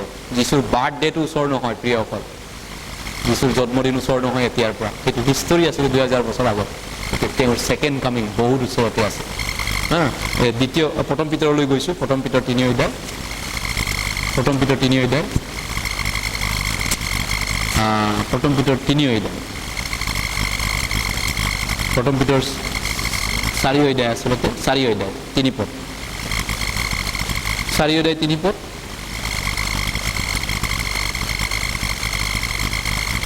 পাপীবিলাকে কি ভাল পায় 3 পদ প্ৰথম পিতৰ 4 অধ্যায় 3 পদ first Peter chapter 4 verse 3 chapter 4 verse 3 first Peter what চিনাৰ like কাৰণ লম্পট আচৰণ অবিলাপ সুৰাপান ৰং ৰস পামাৰ্টক আমোদ প্ৰমোদ আৰু ঘিনলগীয়া দেৱপূজা এই সকলোতে চলি পৰজাতিবিলাকৰ ইচ্ছা আদন কৰিবলৈ যি কাল অতীত হ'ল সেয়ে যথেষ্ট পাপীয়ে এই মাংসটোৰ কাৰণে জীয়াই থাকে এই প্লেছটোৰ কাৰণে মাংস বডিটোৰ কাৰণে কিন্তু বাইবেলে কৈছে মাংসৰ ভাৱ মৃত্যু নৰক জ্বালা খাব নৰক দুদিনীয়া খাবলৈ পাব দুদিনীয়া এনজয় কৰিবলৈ পাব পাপ কৰিবলৈ পাব এই বডিটো কিন্তু তাৰ বিনিময়ত চিৰকালৰ কাৰণে নৰকৰ জুই জ্বালা খাব পাব আত্মাটো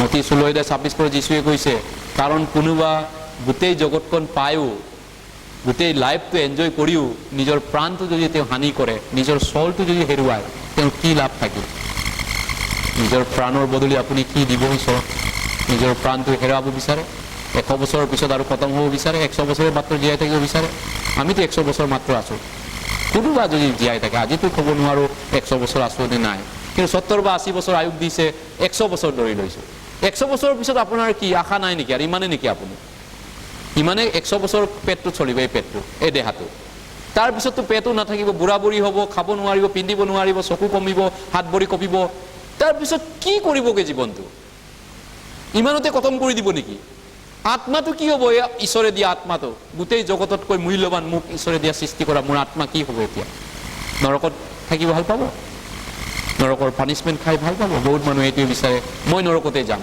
মোক যাব দিয়ক এনেকুৱা ভয় লগা কথা ক'ব নাপায় মানুহ কিমান ভয়ংকৰ নৰকটো এটি ঈশ্বৰৰ পানিশমেন্ট দণ্ড কুট ক্ৰোধ ভয়ংকৰ ক্ৰোধ আছে তাত ঈশ্বৰৰ খং আৰু ভয় লগা এইটো দৃশ্য আছে নৰকত গ'লে বাইবেলে কৈছে এই গতিকেলৈ প্ৰিয়সকল এতিয়া বিষয়টো আহিছে সেইকাৰণে এতিয়া শেষ কাল সময় আহিছে আমি আৰু দুই এটা বাইবেল চাব লাগিব শেষৰ ফালে একেবাৰে সময় নাই আগতকৈ আন্ধাৰ এতে অধিক ভাগ গ'ল শেষ কাল চাব চাৰিওফালে কি হৈ আছে এতিয়া নেচাৰটো চাওক প্ৰকৃতি চাওক পৃথিৱী কি হৈ আছে চাওক এটা যদি বাইবেলৰ মতে যদি আপুনি চাই আকাল মহামাৰী যুদ্ধ বিগ্ৰহ সন্ত্ৰাসবাদ পুৰামুৰা মহামাৰী ভূমিকম্প পাপ বাঢ়িব অনেকৰ প্ৰেম চেঁচা হ'ব অধৰ্ম অধিক হ'ব অনেকৰ প্ৰেম চেঁচা হ'ব ঈশ্বৰ প্ৰিয়তকৈ নিজক খুব প্ৰিয় হ'ব টাকা পইচাক মানুহে বেছি ভাল পাব এই দুদিনীয়া এনজয়মেণ্টক বেছি ভাল পাব পবিত্ৰ আত্মা আত্মাটোক নহয় চিৰকলীয়া পাৰ্মানেণ্ট বস্তুক নহয় টেম্পৰাৰী বস্তুক ভাল পাব মানুহ হয় মানুহ কি হৈ আছে এতিয়া শেষকাল চাওক আপুনি কি হৈ আছে বিশ্বটো গোটেই বিশ্বটো যদি চাই বাইবেল মতে গোটেইখিনি ফলিয়াই আছে শেষ কালত আমি আছো এতিয়া মহামাৰী এটা তাৰে ঈশ্বৰৰ খঙৰ এটা বিচাৰ হয় কৰোনা ভাইৰাছ এতিয়া ডক্টৰ সায়েন্সে যিমানে চেষ্টা নকৰক সায়েন্সে বিজ্ঞানীয়ে কোটি কোটি টকা চেষ্টা কৰি চাইছে কোনেও পাৰা নাই হাৰ মানি আছে কত বিজ্ঞানী কত ইঞ্জিনিয়াৰ কত আজিৰ পৰা 2000 বছৰ আগৰ পৰা মানুহ পঢ়া শুনা কৰি আছে ডিগ্ৰী লৈ আছে ৰিচাৰ্চ কৰি আছে কিন্তু পাৰা নাই কৰোনা ভাইৰাছ ভ্যাকচিন পাৰিছিলে কৰোনা ভাইৰাছ 80% 90% সাকসেস মেডিসিন বনাইছিলে কিন্তু বনালে কি হল ভ্যাকচিন এটা ভ্যাকচিন বনোৱা আগতে বেলেগ হৈ থাকিল ভাইৰাছ এই ঈশ্বৰৰ নহয় কোনে এটো কৰি আছে ঈশ্বৰে যদি ইচ্ছা কৰে এটো কন্ট্ৰোল কৰিব নোৱাৰে মানুহ পাপিষ্ট হৈছে মানুহ বেবিচাৰী দুষ্টাচাৰী লম্পট জীয়াই আছে এই কাৰণে ঈশ্বৰে মানুহক পানিশমেন্ট ওয়াৰ্নিং দিছে ঈশ্বৰৰ বিচাৰ ওচৰতে আছে এই পৃথিৱীৰ জুইৰে বিচাৰ কৰিব দিনখন ঈশ্বৰ বাইবেলে কৈছে আমাৰ দেশ আমাৰ গাঁও জুইৰে জ্বলাব ইতিমধ্যে এটম বম ৰেডি কৰি থৈছে নিউক্লিয়াৰ এটম বম এয়াৰ ফোর্স রেডি আছে বিএসএফ রেডি আছে আর্মি সিআরপি গোটেই বম বারু রেডি হয়েছে চাইনা ইন্ডিয়া রেডি হয়েছে ওইদিনা লাউজান শিৱসাগৰত যেতিয়া আছিলো এয়াৰ ফোৰ্সে ৰাতি ইমান শব্দ কৰি বম ওপৰত টেষ্ট কৰিছে শিৱসাগৰ ডিমৰ ওপৰত বুকু কপি যোৱা শব্দ হৈছে কিয় এটো টেষ্ট কৰা হৈছে চাইনাৰ লগত কেনেকৈ বম বাৰুদৰ যুদ্ধ হ'ব দিনাখন টেষ্ট কৰি আছে চাইন অৰুণাচলৰ কিনাৰে কিনাৰে মেলটেৰী গাড়ীয়ে গাড়ী যুঁজিবৰ কাৰণে পুৰা তৈয়াৰ আছে আমিও কৈছোঁ তেওঁলোকেও কৈছে আমিও ৰেডি আছোঁ আপোনালোকে ৰেডি হওক ফাইনেল আমি চবেই যুঁজিম আৰু এটম বমেৰে যুঁজাযুঁজি কৰিম চবেই মৰিম একেলগে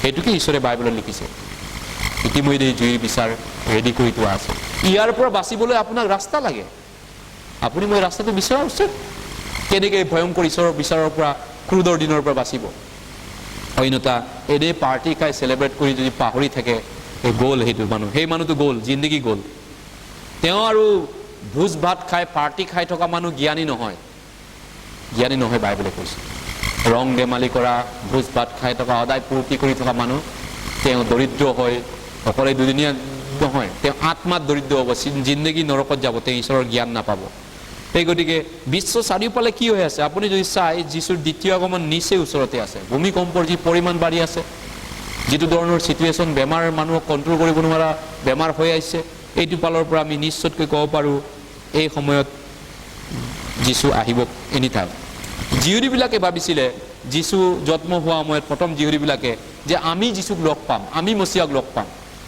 ডাঙৰ ডাঙৰ পৰিচি সদুচি ঈশ্বৰৰ মানুহ বুলি নিজকে ভাবিছিলে কিন্তু যীশুৱে আহি কাক লগ দিলে আমি লোক 2:10 যদি চাওঁ আকৌ এবাৰ যীশুৱে প্ৰথমবাৰ আহা যীশুৱে কাক লগ দিছিলে কাক দেখা ক'ব দিছিলে কাক হাইকাট কৰিব দিছিলে দ্বিতীয় আগমন যীশুক কোনে লগ পাব একেই কথা এতিয়া প্ৰথমবাৰ 2000 বছৰ আগত যীশু যেতিয়া আহিছিল লোক 2:10 তেওঁ ধৰ্মগুৰু পৰিচি সদুচি ডাঙৰ ডাঙৰ ৰেভাৰেণ্ড পাদৰী এইবিলাকক দেখা দিছিল নে সেইবিলাকক লগ পাব দিছিল নে তেওঁলোক হাইকাট কৰাৰ চান্স পাইছিল নে হয় যীশুৰ প্ৰথম জন্ম মচিয়ক তেওঁলোকে লগ পাব নাপালে তেওঁলোকক চান্স দিয়া নহ'ল তেনেহ'লে দ্বিতীয় আগমন যীশুক তেওঁলোকে চান্স পাবনে মিছ আউট দ্য চান্স ইয়াত কৈছে লোক 2:7 পদত আৰু তেওঁক কাপোৰেৰে মেৰিয়াই ধানা পাত্ৰত শুৱাই তোলে কাৰণ আলহী ঘৰত তেওঁলোকৰ নিমিত্তে ঠাই নাছিল তেতিয়া সেই দেশৰ কেতবিলাক মেৰ ৰকিয়াই পথাৰত নিজৰ নিজৰ জাকবোৰ ৰাতি পৰ দি ৰখি আছিল এনেতে প্ৰভুৰ দূত এজনে আহি তেওঁলোকৰ ওচৰত থিয় হৈ হ'ল আৰু তেওঁলোকৰ চাৰিওফালে প্ৰভুৰ মহিমা প্ৰকাশিত হ'ল তাতে তেওঁলোকৰ অতিকৈ ভয় লাগিল কিন্তু দূতে তেওঁলোকক ক'লে ভয় নকৰিবা কিয়নো চোৱা যি সুবাৰ্তা সকলো জাতিৰ নিমিত্তে হ'ব এই মহা আনন্দৰ সুবাৰ্তা মই তোমালোকক জনাওঁ যে আজি দাউদৰ নগৰত তোমালোকৰ নিমিত্তে অভিষিক্ত ত্ৰাণকৰ্তা জন্মিল তেওঁ অভিষিক্ত প্ৰভু ক'ত আছিল পৰিচয়বিলাক তাৰমানে বিধান পণ্ডিতবিলাক তিনিজন জ্যোতিষীয়ে তেওঁক চাব গৈছিলে তেওঁলোকে তিনিজন জ্যোতিষীয়ে দেখা পালে তৰা হিচাপ কৰি আছিলে মতিত 2:10 পৰে তাৰপিছত হেৰোদে কৈছিলে মোক জনাবাগে কিন্তু ঈশ্বৰৰ পৰা ভয় পাই তেওঁলোকে দৰ্শন পাই তেওঁলোকে নজনোৱাকৈ বেলেগ বাটেদি গুচি গৈছিলে ক'ত গ'ল যিহুদী বাইবেলৰ বিধান পণ্ডিতবিলাক ৰেভাৰেণ্ডবিলাক ক'ত গ'ল ইয়াত দেখোন সামান্য খাটি কোৱা মেৰ ৰকিয়াক ভেড়া ৰকিয়াক যীশুৱে দেখা দিলে প্ৰথমবাৰ আহা যীশুৱে বাইবেলৰ অনুবাদকাৰীবিলাক ক'ত গ'ল অধ্যাপকবিলাক ক'ত গ'ল পৰিচি সদস্যবিলাক ক'ত গ'ল তেওঁলোককতো দেখা দিব লাগিছিল বিল্ডিং ঘৰত জন্ম হ'ব লাগিছিল বিল্ডিং ঘৰতো জন্ম হোৱাই নাই তেওঁলোকৰ দৰে তেওঁলোকে চান্সে নাপালে লগ পোৱাৰ ইণ্টাৰেষ্টিং কথা আপুনি ভাবি পাইছেনে প্ৰথম জন্ম মচিয়জনক কোনে লগ পাইছিলে দ্বিতীয় অহা মচিয়ক কোনে লগ পাব একেটাই কথা হ'ব বাইবেলে একজেক্টলি প্ৰথম অহা মচিয়ক লগ পোৱা মানুহবিলাক সামান্য ভেড়া ৰখীয়া গোৱাল বৰকীয়া মানুহ তেওঁলোকে যীশুক লগ পাইছিল দেখা পাইছিল ডাঙৰ ডাঙৰ বাইবেলৰ ধৰ্মগুৰুবিলাক কি হ'ল জিহুদীবিলাক আমি ঈশ্বৰৰ মানুহ আমি আব্ৰামক জানো আব্ৰামৰ পৰা আমি ঈশ্বৰক জানিছিলোঁ কি হ'ল তেওঁলোকে কিয় তেওঁলোকে ইয়াত চান্স নাপালে এই কথা আপুনি কেতিয়াবা ভাবিছেনে তেওঁলোকেতো বহুত আত্মকনফিডেন্ট আছিলে আমি আব্ৰামৰ বংশ আমি ফাৰ্ষ্ট স্বৰ্গত যাম আমি ফাৰ্ষ্ট বাইবেল জানো আমি আগৰ পৰা ঈশ্বৰক জানো মই বাপ্টাইজ মেম্বাৰ মই খ্ৰীষ্টিয়ান কমিউনিটিৰ মানুহ বহুতেই কয় মই অলৰেডি ঈশ্বৰক জানো পুৰা সেলফ কনফিডেন্স অভাৰ কনফিডেন্স ভাল নহয় কিন্তু অভাৰ কনফিডেন্স যিকোনো বেছিয়ে ভাল নহয় গাড়ী চলোৱা অভাৰ কনফিডেন্সত মৰিব মানুহ হিচাপতে মানুহ চলিব লাগে জীৱনত টু মাছ এক্সেগ্ৰেশ্যন ভাল নহয় অতিৰিক্ত ভাল নহয় এই জিউৰীবিলাকে ভাবিছিলে আমি ঈশ্বৰক জানো, আমি অলৰেডি খ্ৰীষ্টিয়ান হয়, আমি বাইবেল জানো, আমি ৰেভাৰেণ্ড হয়, আমি পাদৰী হয়, ইভাঞ্জেলিষ্ট, পাষ্টৰ, ডিকন, আইনজ্ঞ, বিধান পণ্ডিত, এজনো দেখোন নাপালে ইয়াত চান্স প্ৰথম অহা যীশুক দেখা পাবলৈ, এজনো নাপালে। গতিকে প্ৰিয়সকল, এতিয়া সেই মচিয়া যদি তেওঁলোকে মিছ আউট কৰিলে চান্সটো লগ পাবৰ কাৰণে, এতিয়া দ্বিতীয় আগমন যীশু কি হ'ব? মতি 24 অধ্যায়, মই শেষৰ ফালে যাব লাগিব, মতি 24 অধ্যায় আৰু দুটা তিনিটা পত্ৰ ওলাব পঠাব। মতি 24 অধ্যায়, মতি 24 অধ্যায়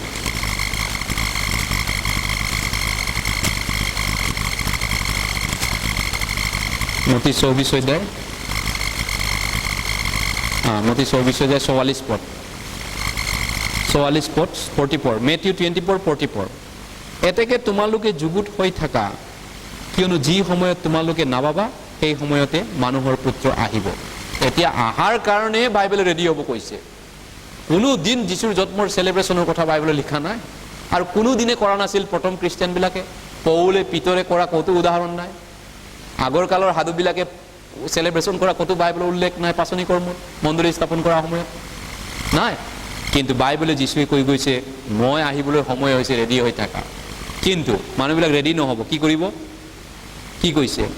কিন্তু নোহোৱাৰ দিন যেনে 34 পদত কৈছে, 30 পদত কৈছে, 37 পদত 37 পদত কৈছে, কিন্তু নোহোৱাৰ দিন যেনে মানুহৰ পুত্ৰৰ আগমনো তেনে হ'ব। কিয়নো জলপ্লাৱনৰ আগে জাহাজত সোমোৱা দিনলৈকে যেনেকৈ মানুহবিলাকে ভোজন পান কৰি বিয়া দি আছিল, আৰু জলপ্লাৱন আহি সকলোকে উঠুৱাই নিনিয়ালৈকে হুঁচ নাপালে, জ্ঞান নাপালে, এইদৰে মানুহৰ পুত্ৰৰ আগমন হ'ব। চিৰিয়াছ নহয় তথাপিতো মানুহ, এইটো ভয়ংকৰ কথা কৈছে। মানুহে হুঁচ নাপাব, জ্ঞান নাপাব স্বৰ্গ যোৱা ৰাস্তাটো। ইমান সহজ নহয়, নিবিচাৰিলে নাপায়। নো পেইন নো গেইন পৃথিৱীটো কয় মানুহে, যত্ন কৰিলে ৰত্ন পায়। সোণ গল্ডেন, সোণ এনেই নাপায়, সোণটো বহুত মূল্যৱান বস্তু। গল্ডেন চান্স হয়, গল্ডেন চান্সৰ কথাও আছে। গতিকে এতিয়া যীশু অহা সময়ত কি হ'ব? নোহাৰ বানপানীৰ নিচিনা হ'ব। নোহাই বানপানী হ'ব বুলি প্ৰচাৰ কৰি আছিলে, শিক্ষা দি আছিল, মানুহ ৱাৰ্ণিং দি আছিলে, কিন্তু কেইজনে শুনিলে? মানুহ নাই, কাৰো কাণত নুসুমায়। তাৰ বদলি ব্যস্ত, বিজি লাইফ, খানা পিনা এনজয় কৰা, এই জগতক পূজা কৰা। They worship this world, they worship the God, money গাড। টকা পইচা ঈশ্বৰক পূজা কৰে, লক্ষী বুলি কয় তেওঁলোকে, টাকাক পূজা কৰে। তেওঁলোকে ঈশ্বৰক পূজা নকৰে। আৰু একবিধ মানুহেতো ঈশ্বৰ নাই বুলি কৈছে, সৃষ্টিকৰ্তা নহয়। তেওঁলোকে সৃষ্টিকৰ্তা নাই বুলি ৰুমিয়া 1 অধ্যায়ত কৈছে। তেওঁলোকে ঈশ্বৰ বনোৱা নাই, চাৰিঠেঙীয়া জন্তুক পূজা কৰিব, গৰু ছাগলীক পূজা কৰিব, মাছক পূজা কৰিব, ঈশ্বৰ নাই, ঈশ্বৰ বনোৱা নাই বুলি কয়। ঈশ্বৰক ধন্যবাদ কি গৌৰৱ কৰা নাই? পাপীবিলাকে এইটো কৰি আছে। ঈশ্বৰক গৌৰৱ কি ধন্যবাদ নকৰে? সৃষ্টিকৰ্তা বুলি তেওঁলোকে নামানে ঈশ্বৰক। গতিকে এই পাপীবিলাকে ব্যস্ত হৈ আছে টকা পইচা গটোৱাত, বিল্ডিং টকা পইচা ব্যস্ত কৰে, সংসাৰৰ মায়ামত বিজি হৈ আছে, মায়া জালত পৰিছে। বৰ সংসাৰৰ মায়া জালটো বহুত বেয়া বস্তু দেই। মানুহে কয় সংসাৰৰ মায়াত মই শেষ হ'লো, ওলাব পৰা নাই, ইয়াৰ পৰা ওলাব নোৱাৰিমে নেকি আৰু জিন্দগী। মানুহে কয় সংসাৰৰ মায়াটো, হয় নহয়? গতিকে এই সংসাৰৰ মায়াত ব্যস্ত হৈ থাকোঁতে বানপানীয়ে ডুবাই পিনি মাৰি পেলালে গোটেইখিনিকে। ঠিক যীশুৰ দ্বিতীয় আগমন তেনেকুৱা হ'ব। এতিয়া মানুহে ক'লেও নুশুনে, যীশু আহিব সময় হৈছে, তথাপিতো মানুহে কঠিন কৰে। ক'ত হ'ব? আহি দেৰি আছে, এইটো দেৰি আছে, যীশু অহাটো বহুত দেৰি আছে, সেইটোৱে মানুহে কয়। আৰু শয়তানে সেইটোৱে ভাল পায়। গতিকে প্ৰিয়সকল, বাইবেলে কৈছে, যীশুৱে কৈছে ৰেডি হৈ থাকা, যি সময়ত যীশু আহিব সেই কাল সময় তোমাক জানিব দিয়া নাই। গতিকে নাভাবা সময়তে তেওঁ আহি যাব। গতিকে এতিয়া ইম্পৰ্টেণ্ট কথাটো হৈছে, তেওঁ অহা সময়ত বহুত মানুহ বাদ পৰি যাব। বাইবেলে কৈছে বহুত মানুহ বাদ পৰি যাব। কি কৈছে? 41 পদত কৈছে, 40 পদৰ পৰা, তেতিয়া দুজন মানুহ পথাৰত থাকোঁতে এজনক গ্ৰহণ কৰা হ'ব, আনজনক ত্যাগ কৰা হ'ব। দুজনী তিৰোতাই জাতেৰে ধৰি থাকোঁতে এজনীক গ্ৰহণ কৰা হ'ব, আনজনীক ত্যাগ কৰা হ'ব। হয়, এইটোকে কি কৈছে? এজনে বাদ পৰি যাব। সেই বাদ পৰাজন আপুনি নহয়তো, মই নহয়তো। কেতিয়াবা ভাবি চাইনে? যীশু অহা সময়ত যদি মোক ঈশ্বৰে লৈ নাযায়, মোক বাদ পেলাই দিয়ে, পৃথিৱীত নিউক্লিয়াৰ বমৰ বিচাৰৰ কাৰণে শয়তানৰ হাতত যদি গতাই দিয়ে, তাৰপিছত অনন্তকাল নৰকত যদি মোৰ পাপটো বিচাৰ কৰি নৰকত পেলাই দিয়ে, মোৰ এটা এটা পাপ যদি ঈশ্বৰে হিচাপ কৰে, মোৰ কি দৰকাৰ হ'ব? পাপৰ বেছ মৃত্যু, সৰু পাপৰ বেছো মৃত্যু, অতীতৰ পাপৰ বেছো মৃত্যু, ভৱিষ্যত পাপৰ বেছো মৃত্যু, হাতী চুৰ চুৰ, বেজী চুৰ চুৰ, সৰু পাপৰ বেছ মৃত্যু, ডাঙৰ পাপৰ বেছ মৃত্যু, নাজানা পাপৰ বেছ মৃত্যু, জানি শুনি কৰা পাপৰ বেছ মৃত্যু, পাপৰ বেছ মৃত্যু। মোৰ পাপ যদি ঈশ্বৰে বিচাৰ কৰে তেতিয়াহ'লে মইতো নৰকত যোৱাৰ বাহিৰে ৰাস্তাই নাই। ইমান পাপবোৰ কৰিলোঁ কি হ'ব? ভয়ংকৰ ৰূপে ঈশ্বৰে বিচাৰ কৰিব, কাৰণ ঈশ্বৰ পোহৰ, আন্ধাৰ এপেৰিও নাই। ঈশ্বৰৰ একো পাপ নাই, ঈশ্বৰ চাপা শুদ্ধ, একদম চাপা হলি পবিত্ৰ বাইবেলে কৈছে। আৰু সেইজন ঈশ্বৰৰ পাপীয়ে কেনেকৈ লগ পাব, কেনেকৈ দেখা পাব পাপীবিলাকে? কিন্তু তেওঁলোক নাজানে, খাও পিও এছ কৰি আছে, এনজয় পাৰ্টি কৰা, চেলিব্ৰেশ্যন কৰা, নাচা গা, তেওঁলোকে কৈছে আমি এইবিলাক কেয়াৰ নকৰোঁ, আমি এইবিলাক চিন্তা নকৰোঁ। শয়তানে কৈ আছে খা, একো নহয়, খালে ঈশ্বৰৰ নিচিনাই হ'বা। হাৱাকোতো কৈছিলোঁ খা, একো নাই, ঈশ্বৰৰ নিচিনা হ'ব, no' problem, don't mind, don't tension, এই বিষয়ে চিন্তা নকৰিবা, খাব। হয়, এইটো কথা শয়তানৰ পলিচি হয়, বহুতে নাজানে, আৰু জিহুদীবিলাকে বিশেষকৈ নাজানিলে। এইকাৰণে যীশুৰ জন্মদিন যদি বাৰ্থডে পালন কৰি খাই বৈ মস্তি কৰি থাকে, কিন্তু তেওঁৰ মৃত্যুৰ লগত যদি আপোনাৰ একো কানেকশ্যন যদি নাই, আপোনাৰ পাপটো কি হ'ব? এতিয়া মানুহৰ পাপ কি হ'ব? বহুত মানুহক সুধিছোঁ, যদি কিছুমান যদি যীশুখ্ৰীষ্টৰ মৃত্যুৰ লগত আপোনাৰ একো কানেকশ্যন যদি নাই, তেওঁৰ জন্ম উৎসৱ পালন কৰাৰ কিবা মিনিং আছেনে, অৰ্থ আছেনে? আপোনাৰ পাপবিলাক লৈ আপুনি মৰিব, নৰকত যাব, ঈশ্বৰে বিচাৰ কৰিব। এটা পাপ থাকিলে বিচাৰ কৰিব। মতি 5:26 কৈছে, এক পইচাৰ পাপ থাকিলেও নৰকত যাব লাগিব, ঈশ্বৰৰ বিচাৰৰ পৰা হাৰিব নোৱাৰিব।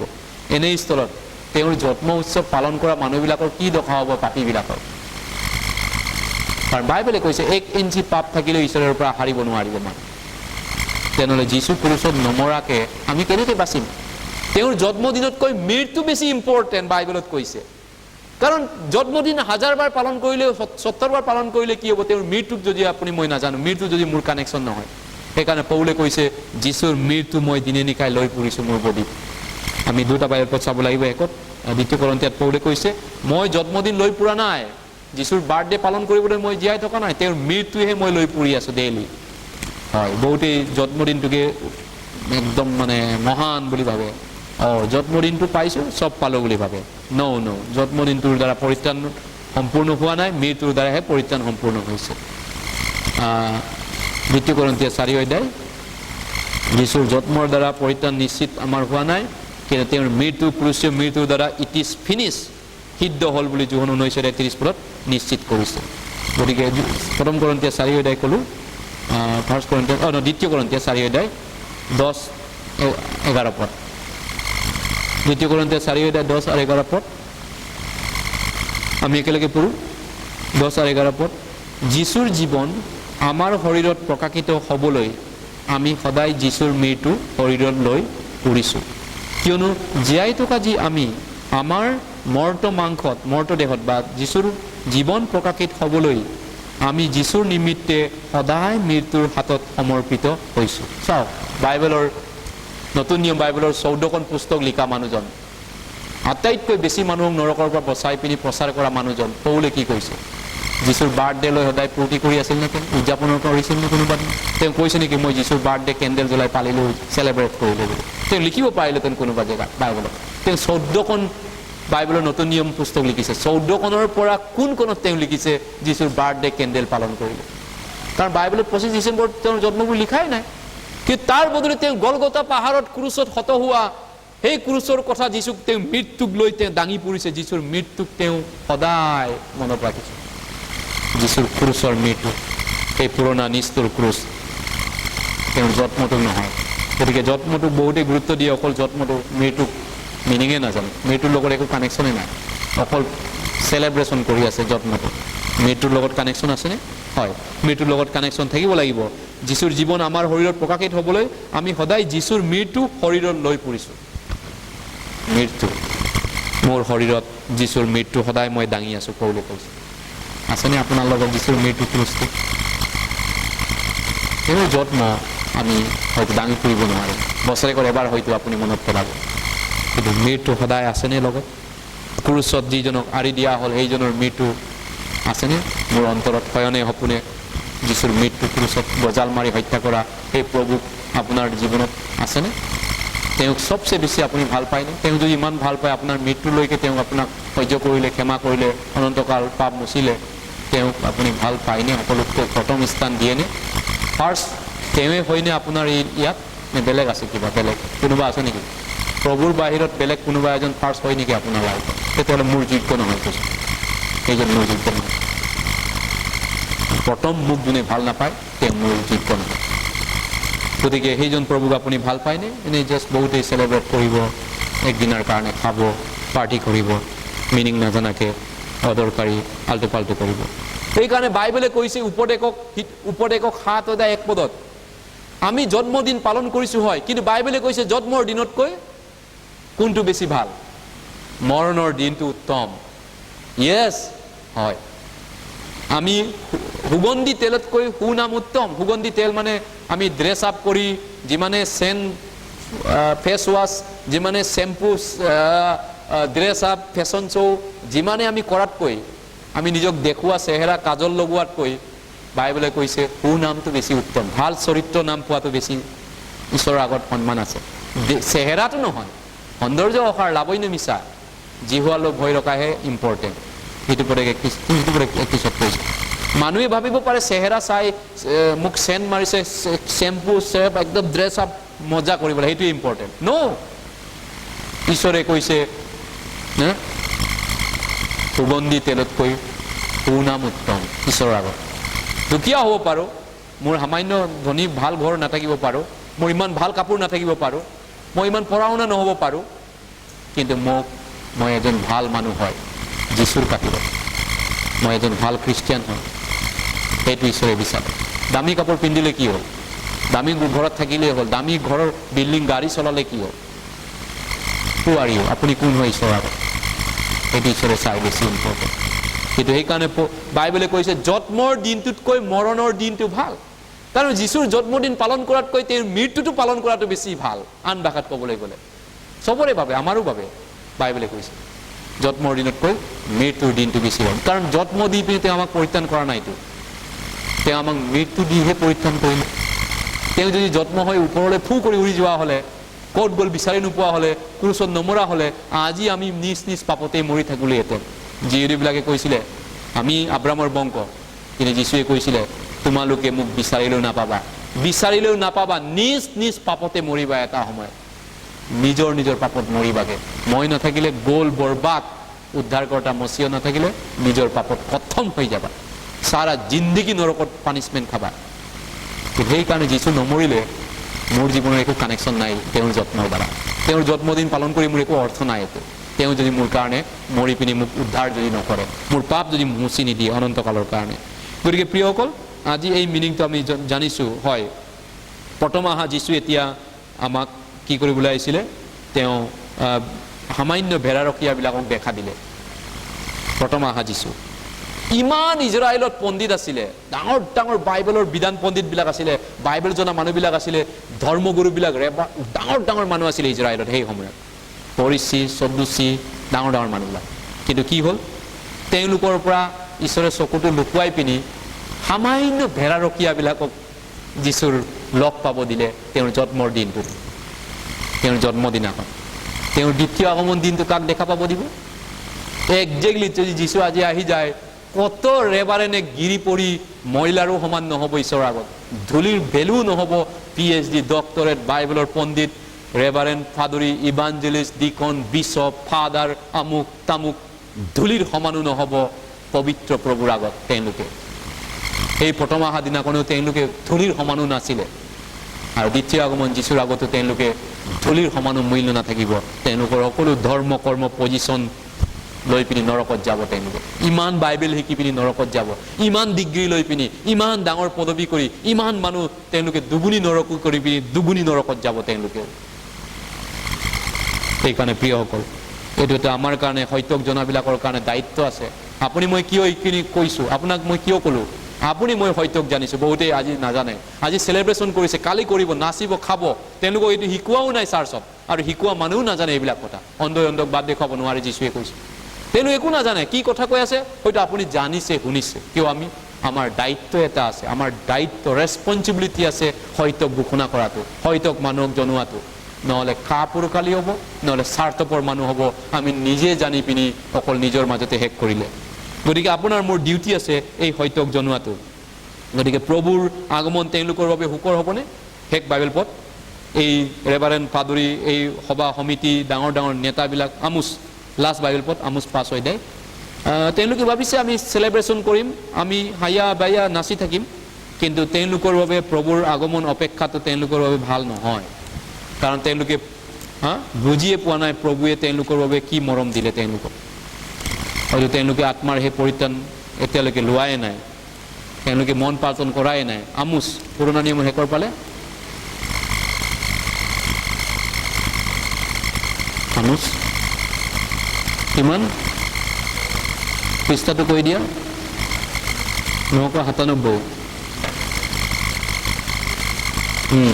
আমোচ 5 অধ্যায়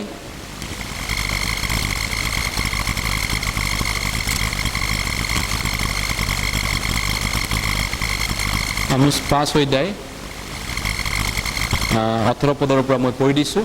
আমোচ 5 অধ্যায়। যিবিলাকে আজি প্ৰভুৰ মানুহ, আমি খ্ৰীষ্টিয়ান, আমি ৰেভাৰেণ্ড, আমি পাদৰী, আমাক যীশুৱে প্ৰথমতে উদযাপন কৰিব চেলিব্ৰেশ্যন, তেওঁলোকে বহুত খ্ৰীষ্টিয়ান বুলি নিজকে জহাইছে।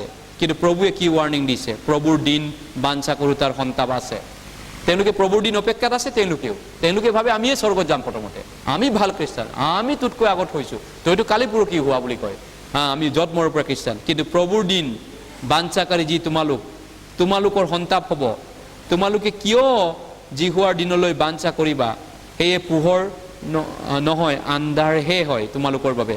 কোনো মানুহে সিংহৰ মুখৰ পৰা পলাওঁতে এটা ভালুককে তাক লগ পায়, নাইবা ঘৰত সোমাই দেৱালত হাত দিওঁতে তাক সাপে কুটিয়ায়, সেইদিন তেনেকুৱা হ'ব। জিহুৱাৰ দিন পোহৰ নে আন্ধাৰ নহয় জানো? সেয়ে ঘোৰ অন্ধকাৰ আৰু নিশ্চয় দীপ্তি নোহোৱা দিন নহয়নে? একবিধ মানুহৰ বাবে এয়া হৈছে যীশুৰ আগমনটো। প্ৰথম আহা মেৰ পোৱালী প্ৰভু যীশু জন্ম গোহালিগণত দানা পাত্ৰবিলাক, তেওঁলোকে তেতিয়াই লাজ পাব লাগিছিল, পৰিচি সদস্যবিলাকে তেতিয়াই। তেওঁলোকে ভাবিলে আমি প্ৰথমত ঈশ্বৰৰ মানুহ, আমি পৰিচি, লাম্বা প্ৰাৰ্থনা, ধাৰ্মিক, বহুত পবিত্ৰ। কিন্তু প্ৰভুৱে তেওঁলোকক জন্মৰ দিনাখনেই লাজ দিলে, তেওঁলোকক জন্মৰ দিনাখনে লগ পাব নিদিলে। এদিনাই তেওঁলোকে মিছ কৰিলে চান্সটো। এতিয়া দ্বিতীয় আগমন যীশুলৈ যিবিলাক অপেক্ষাত আছে এনেই, কিন্তু বাইবেলে কৈছে অপেক্ষা কৰিও লাভ নাই, চেলিব্ৰেশ্যন কৰিও লাভ নাই, ভয়ংকৰ আন্ধাৰ আহি আছে। কিন্তু আমাৰ দৰে খ্ৰীষ্টানবিলাকৰ কাৰণে, কাৰণ আমি যীশুক মৃত্যু ক্ৰুচত লৈ আছোঁ দিনে নিশাই, আমাৰ কাৰণে আনন্দ ফূৰ্তি বৰ্ণ এগেইন খ্ৰীষ্টানবিলাকৰ কাৰণে। কিন্তু একবিধৰ কাৰণে চেলিব্ৰেশ্যন কৰি থাকক, মিনিং নাই, একো অৰ্থ নাই, নতুন জন্ম পোৱা নাই, ৰিপেণ্ট কৰা নাই আজিলৈকে, মন পালন আজিলৈকে কৰা নাই, পাপী হিচাপত পাপ কৰিয়ে আছে মৃত্যুলৈকে, মাত্ৰ উৎসৱ পাৰ্বণ পালন কৰি আছে তেওঁলোকৰ বাবে আন্ধাৰ আছে, বাইবেলে কৈছে। ভয়ংকৰ ৱাৰ্ণিং ঈশ্বৰে দিছে তেওঁলোকক। এই গতিকে জিহুৱাৰ দিন আন্ধাৰ নহয়নে? তেওঁলোকে কি ক'ব? কিবা এটা সিংহৰ মুখৰ পৰা পলাওঁতে ভালুকে খাব তেওঁলোকক, আৰু আন্ধাৰৰ পৰা পলাই পৰিব যাওঁতে ৱালৰ পিছে পিছে ঘূৰি ফুৰোঁতে সাপে কুটিব। পলাই হাৰিবলৈ জেগা নাপাব ঈশ্বৰৰ পৰা, তেওঁলোকে সেইটো কৈছে, পলাই হাৰিব জেগা নাপাব। কিন্তু তেওঁলোকে এতিয়া কেনেকৈ জীয়াই আছে জানেনে? যদি আপুনি পঢ়ে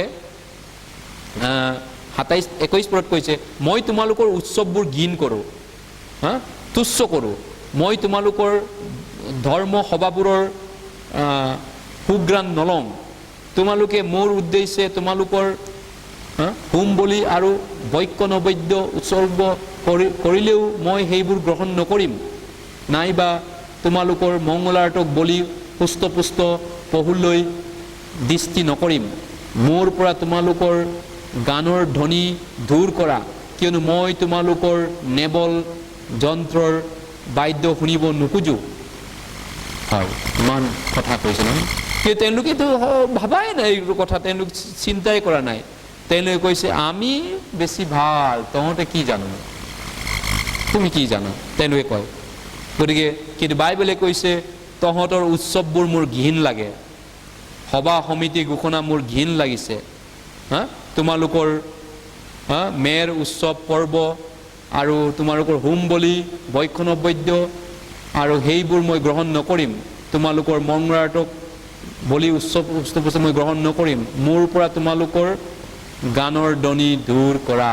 তেওঁলোকে খ্ৰীষ্টমাছ কি গানা গাব, কি নাচিব, কি ফূৰ্তি কৰিব, কেৰল ফূৰ্তি ফাৰ্তা মন বলিয়া হোৱা গান গাই দিয়ে। কিন্তু ঈশ্বৰে কৈছে মই গ্ৰহণ নকৰোঁ, মই নলওঁ, এটাও নলওঁ। কইনে বহুত চেষ্টা কৰিছিল ঈশ্বৰক সন্তুষ্ট কৰিবলৈ, বহুত কষ্ট নিজৰ বুদ্ধি জ্ঞান সজোৰ প্ৰয়োগ কৰি ঈশ্বৰক পাবলৈ কইনে চেষ্টা কৰিছিলে। কিন্তু তেওঁক ঈশ্বৰে ৰিজেক্ট কৰিলে। কেৱলে বিশেষ একো চেষ্টা কৰা নাই, বিশ্বাসেৰে বেৰা এটা কাটিছিলে আৰু তেওঁ বিশ্বাসেৰে চলিছিলে। তেওঁৰ কৰ্ম একো নাই, বিশ্বাসেৰে ঈশ্বৰক সন্তুষ্ট কৰিছিলে। কিন্তু ইমান কৰ্ম কৰি, ইমান সভা সমিতি ডিক্লেয়াৰ কৰা, ইমান গোটেই জীৱন ভোজন পান কৰা মানুহবিলাক ঈশ্বৰে কৈছে তেওঁলোকক পানিছমেণ্ট দিম নাই, পানিছমেণ্ট দিম। গতিকে প্ৰিয়সকল, আজি আমি চালোঁ খ্ৰীষ্টমাছ সঁচাকৈ 25 তাৰিখত হয়নে যীশুৰ জন্ম বাৰ্থডেটো? বাইবেলৰ মতে উল্লেখ নাই 25 তাৰিখত বুলি। যীশুৰ জন্মদিন নহয় 25 ডিচেম্বৰতে। ইনফেক্ট 25 ডিচেম্বৰ তাৰিখত 25ৰ পৰা 30 বা সেই লাষ্ট ডিচেম্বৰ মাহৰ লাষ্টত ইজৰাইলত বহুত ঠাণ্ডা হয়। ৰাতি বহুত কাপোৰ নোলোৱাকৈ ঘৰৰ চোতালতো ওলাব নোৱাৰে। কেনেকৈ ভেড়া ৰখিয়াই পথাৰত ভেড়া চৰাই ফূৰ্তি কৰিবলৈ গৈছে? সেইটো সম্ভৱ নেকি? ঠাণ্ডা দিন নাছিলে। বহুতেই কয় মাৰ্চৰ এপ্ৰিলৰ সেইখিনি সময়তে আছিলে যীশুৰ আচল জন্ম সময়খিনি, ঠাণ্ডা প্ৰায় নাইকিয়া আছিলে। যি কি নহওক, কিন্তু কেনেকৈ সেইটো দিন হ'ল? ৰোমান সম্ৰাট, ৰোমান প্ৰধানমন্ত্ৰী কনষ্টাণ্টিনে যেতিয়া খ্ৰীষ্টিয়ান ধৰ্মটো লৈছিলে, তেতিয়া তেওঁলোকে আগতে পৰ্ব পালন কৰা ছাতান, যিটো সূৰ্য দেৱতা, বৰুণ দেৱতা, ইন্দ্ৰ দেৱতাক পূজা কৰা, অনেক দেৱ দেৱী পূজা কৰা সেই ৰোমানবিলাকৰ প্ৰধানমন্ত্ৰীয়ে আগৰ ধৰ্মটো এৰি দিয়াৰ পিছত তেওঁ সেই আগৰ ধৰ্মৰ দেৱতাৰ জন্মদিনটোকে যীশুৰ জন্মদিন বুলি ৰাখিবলৈ সিদ্ধান্ত লৈছিলে, মনতে ভাবিছিলে। আৰু সেইটোকে ৰোমান পপ ফাৰ্ষ্ট জুলিয়াছে ধৰ্মগুৰুজনে চিলমোহৰ মাৰিলে অফিচিয়েলি 336 খ্ৰীষ্টাব্দত। 336 খ্ৰীষ্টাব্দত প্ৰথম খ্ৰীষ্টমাছ বুলি ৰেকৰ্ডৰ মতে ক'লে ৰোমানবিলাকে খ্ৰীষ্টমাছ আগৰ আমাৰ যি সূৰ্য দেৱতা, ইন্দ্ৰ দেৱতাৰ জন্মদিনটোকে 25 ডিচেম্বৰটোকে যীশুৰ জন্মদিন আমি কৰিছোঁ। কাৰণ বাইবেলত যীশুৰ জন্মদিন নাই উল্লেখ। আমি সেইটোকে অনুমান এটা কৰি পিনি তেওঁলোকে সূৰ্য দেৱতাটোকে পূজা কৰা দি কৰি আছে আজিও। সেইকাৰণে তাৰপিছত অনেক আন খ্ৰীষ্টানবিলাকে সেইটো ফ'ল' কৰি আছে। সেইকাৰণে এই বহু অখ্ৰীষ্টিয়ান মানুহে চেলিব্ৰেশ্যন কৰা উৎসৱটো 25 তাৰিখটো আমি পালন কৰিব লাগে নেকি? প্ৰয়োজন নাই। এইটো অখ্ৰীষ্টিয়ান বিধৰ্মীবিলাকৰ উৎসৱ আছিলে অৰিজিনেলি। যি কি নহওক, আমি কিয় বুট খাওঁ? আমি গভীৰভাৱে খ্ৰীষ্টমাছৰ মিনিংটো ভাবি চাওঁ। ফেল'শ্বিপৰ কাৰণে আমি আহিছোঁ, বুট খাইছোঁ। কৰোণাৰ কাৰণে 25 তাৰিখত নকৰি আজি আমি 22 তাৰিখত কৰিছোঁ। 25 তাৰিখতে কৰোঁ বা যেতিয়াই কৰোঁ, কিন্তু মিনিংটো ইম্পৰ্টেণ্ট। কিয় তেওঁ ইয়াৰ ডিপ অৰ্থটো জনাটো। ঠিক আছে, প্ৰাৰ্থনা কৰিব লাগিব। মৰমীয়াল পিতৃ, তোমাক ধন্যবাদ কৰিছোঁ। তোমাৰ অনুগ্ৰহৰ মৰম আমি বুজি পালোঁ। তুমি সঁচাকৈ আমাক বচাবলৈ আহিছিলা স্বৰ্গৰ পৰা হিংসাখন ত্যাগ কৰি, আৰু আমাৰ কাৰণে মৃত্যুবৰণ কৰি আমাৰ সকলো পাপ ক্ষমা কৰিলা, অনন্তকাল শুচি কৰিলা, আৰু একবাৰ বলি হৈ একেবাৰতে তুমি আমাক সিদ্ধ কৰিলা, অনন্তকাল চাফা কৰিলা। আৰু সেইকাৰণে আমি স্বৰ্গত যাম। আমি এদিন মৰিলেও অমৰ হ'ম, অনন্তকাল তোমাৰ লগত আমি থাকিম। ধন্যবাদ। এই প্ৰাৰ্থনা প্ৰভু যীশুৰ নামত কৰিছোঁ। আমেন।